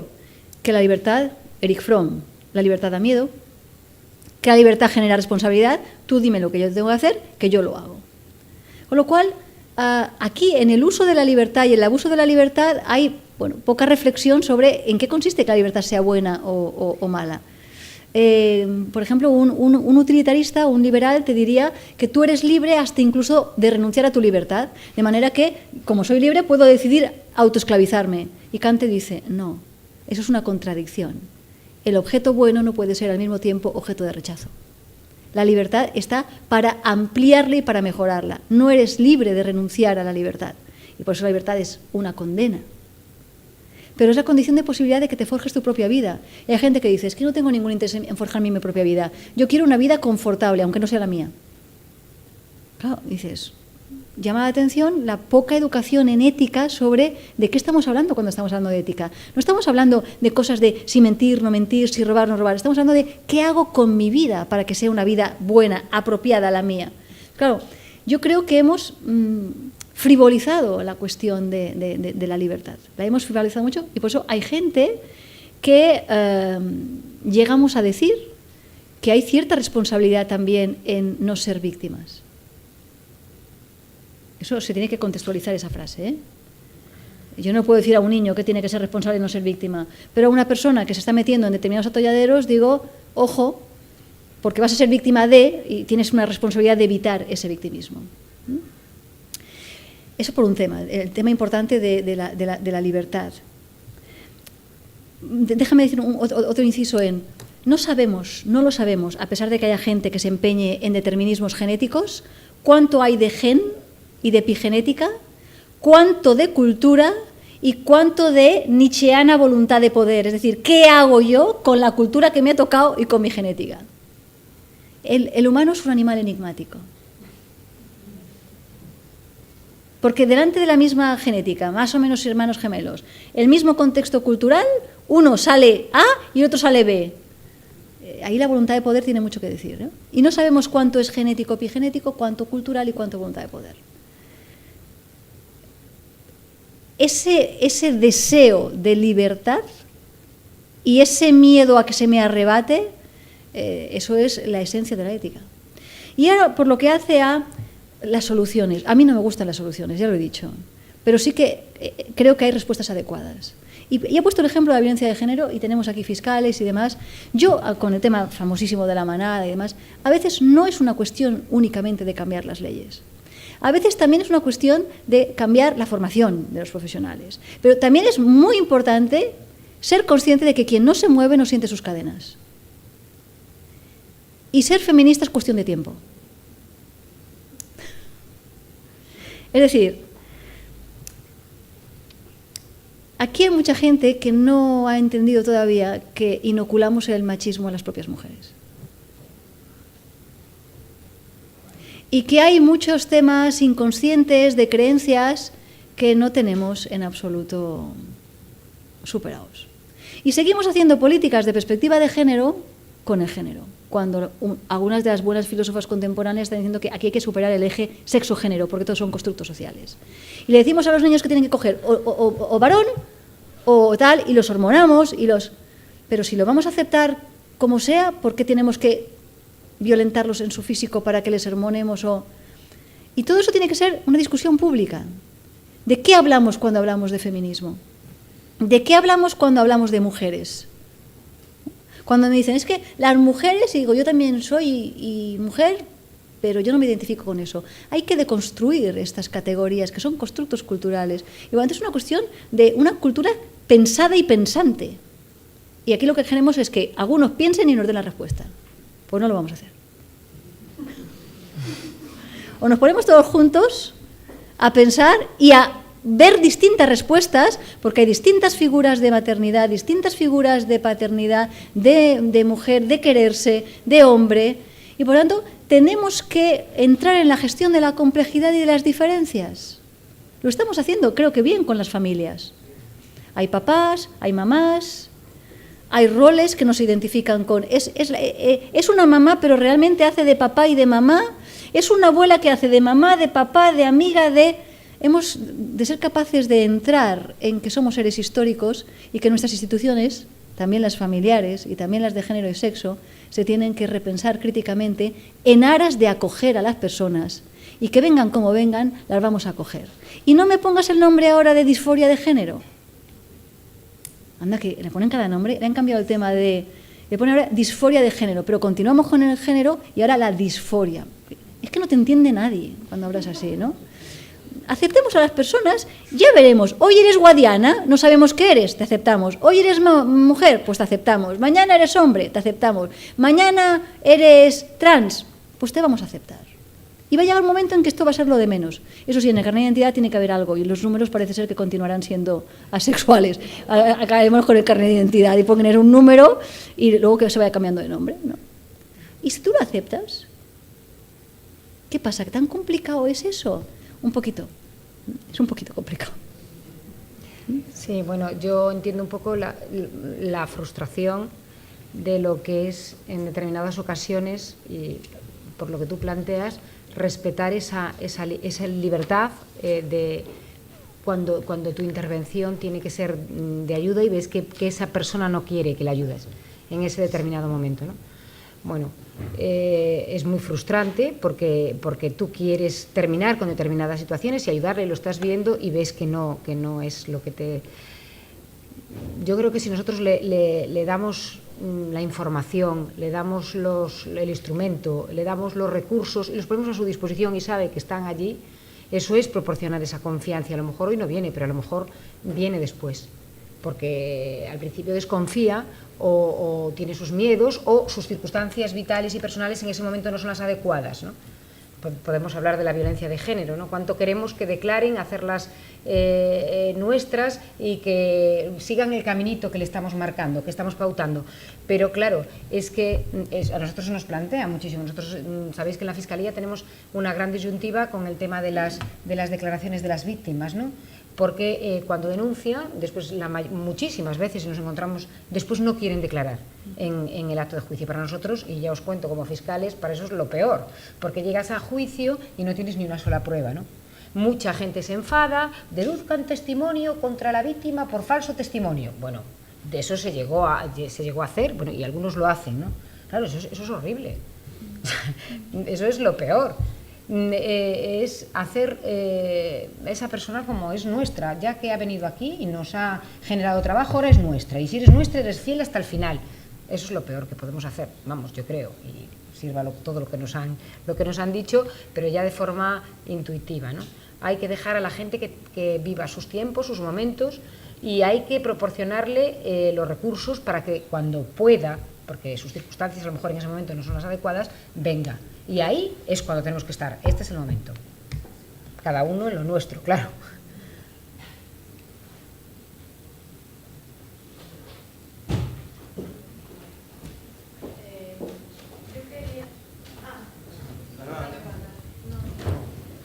Bueno, yo quería recalcar, trabajo con mayores desde hace años y me parece muy interesante lo de la historia de vida, porque hace años cuando yo empecé a trabajar no se trabajaba con esa herramienta, que considero muy importante para que, bueno, para marcar terapias en las que ellos al final salgan reforzados, lo que decías, de subir su autonomía, o sea, que los objetivos sean buenos, salgan adelante y que ellos se crezcan y se empoderen y demás, porque, bueno, que me parece súper interesante y yo sé que hace años no se trabajaba así y ahora creo que se va avanzando gracias a eso. Bueno, creo que muchas más cosas que se va avanzando porque es un mundo, hay muchos mayores, necesitan mucha atención, creo que los profesionales también debemos de seguir formándonos día a día.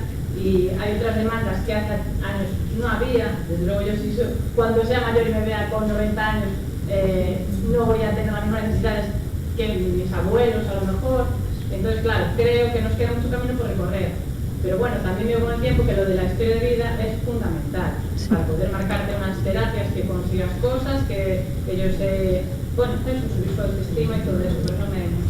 Claro, y además es una forma de personalizar, porque cuando haces historia de vida te vas aproximando a qué tipo de cosas le gustaban, qué tipo de cosas todavía le gustan, qué tipo de cosas ya no, y además les reconoces por ser vos quien sois.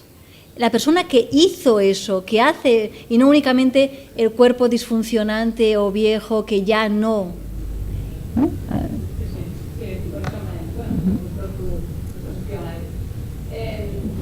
Nacho.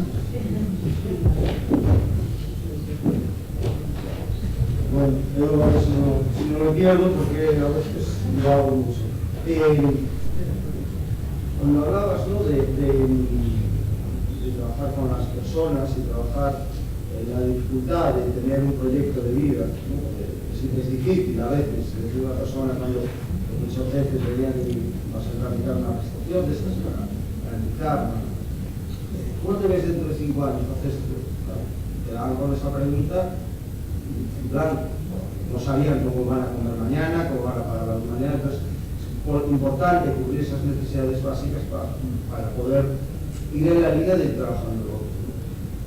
Y un poco de generar ilusión, yo creo que es muy importante en la gente, mayor definición es la falta de ilusión, ¿no?, en las personas. Y un poco como si fuera, no sé, a lo mejor no una comparación muy buena, pero en plan micro, en plan macroeconomía, ¿no? Pues un poco a nivel de políticas sociales, si a veces soy de la opinión de que a veces nos centramos mucho en enfocar las políticas a resolver un problema, en vez de enfocarlas a lo mejor a trabajar las soluciones. Pues lo que hablas de respeto, la comunicación, los valores, el autoconocimiento de las personas, en vez de trabajar en contra de, porque yo creo que teniendo todos esos aspectos mucho más desarrollados, llegaría a haber menos problemas. Y bueno, yo personalmente me siento siempre mejor trabajando a favor de cosas buenas que en contra de cosas malas, porque, no sé, pues por inercia o me genera por lo menos un poco más de ilusión a la hora de trabajar. No sé si no entendió mucho lo que tengo que entender que hacía personalmente.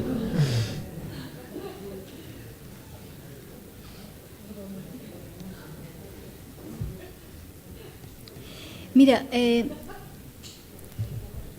yo creo que la mirada que tú decías de generar ilusiones, no generar falsas expectativas, he insistido mucho en eso, pero sí generar ilusiones pasa fundamentalmente por indagar con ella, con esas personas o esos colectivos, qué alternativas son viables con un esfuerzo de todos. Por lo tanto, no generar falsas expectativas, pero sí ilusiones, y eso pasa principalmente por escucharle cuáles son sus ilusiones, cuáles son sus motivaciones, por qué está dispuesto a luchar, qué causas tiene, pero eso pasa también porque tú le hagas sentir íntegramente que tú crees en ellas. Porque están hasta aquí de ver gente que no cree en ellas, que los estigmatiza a la diferencia, la pobreza o la vulnerabilidad o la discapacidad o el victimismo, ¿no? Entonces, esa mirada de yo creo en ti, eso es la novedad que le tenemos que garantizar. Yo creo en ti. Es más, voy a continuar creyendo en ti porque vamos a tener que darte segundas y terceras oportunidades. Porque como están tan acostumbrados a que fracasen y a que les frustren, muchas veces ya no quieren venir porque te voy a fracasar, te voy a otra vez también a ti a frustrar, entonces no vengo. Entonces, tenemos que hacerle ver que voy a creer en ti bastantes veces, las veces que haga falta. Segundas y terceras oportunidades. Allá tenemos una muchacha que lleva a cabo un proyecto magnífico con personas menores responsables penales que ya tienen una sentencia por haber cometido un delito entre los 14 y así. Y me dice, no vienen a clase, ¿no? ¿Y cómo se los trabaja? Diciendo, hoy no has venido a clase y lo sé y te echo en falta, pero mañana tampoco, pero cuando viene les hace una fiesta, ¿no? Y se los trabaja a cada uno de su manera, ¿no? Para... yo siempre espero que vengas y en vez de recordarte ayer no viniste, has venido, ¿no? Generar esa conciencia de yo te acepto también con tus naufragios y estoy dispuesta a rescatarte cuantos naufragios hagan falta, ¿no? Pero también es verdad que a veces hay que pactar con ellos qué finalidades tienen. Y esto cuando Pilar comentaba el tema de violencias de género, yo me acordaba trabajando con los del circuito de violencia machista en Barcelona, los fiscales y los juristas y algunos trabajadores sociales de Ciudad de Justicia decían, es que Begoña, es muy frustrante, cuando llevas empoderando a la persona, la has empoderado y a tal, cuando llega el día de presentar en firme la vista oral, se retiran, ¿no? Sí. Y yo decía, bueno, pero es que cuando hablamos con las víctimas, me decían, ya está, yo quería que me dejara de pegar, lo ha hecho. Quería que mis hijos y yo estuviéramos en un entorno tranquilo, resiliente, ya lo hemos hecho. Incluso hemos llegado a vernos alguna vez fuera de la legalidad y nos hemos pedido perdón, son muchos años juntos, ya está, yo no le deseo la prisión. Él ha entendido que no quiero eso. Yo creo que el problema está resuelto, aunque la justicia no haya cerrado su expediente. ¿Cuál era la finalidad?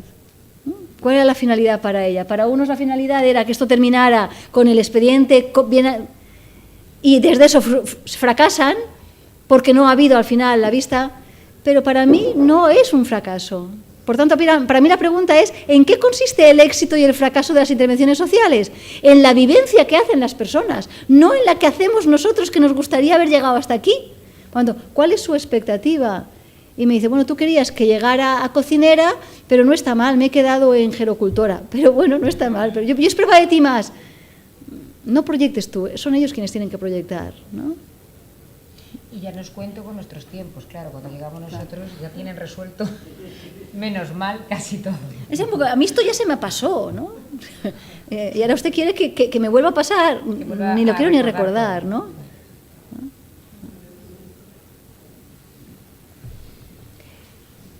Bien, bueno, yo creo que ya tienes que estar muy cansada, Begoña. No sé si hay alguna intervención más y si no, bueno, pues cerramos esta ponencia.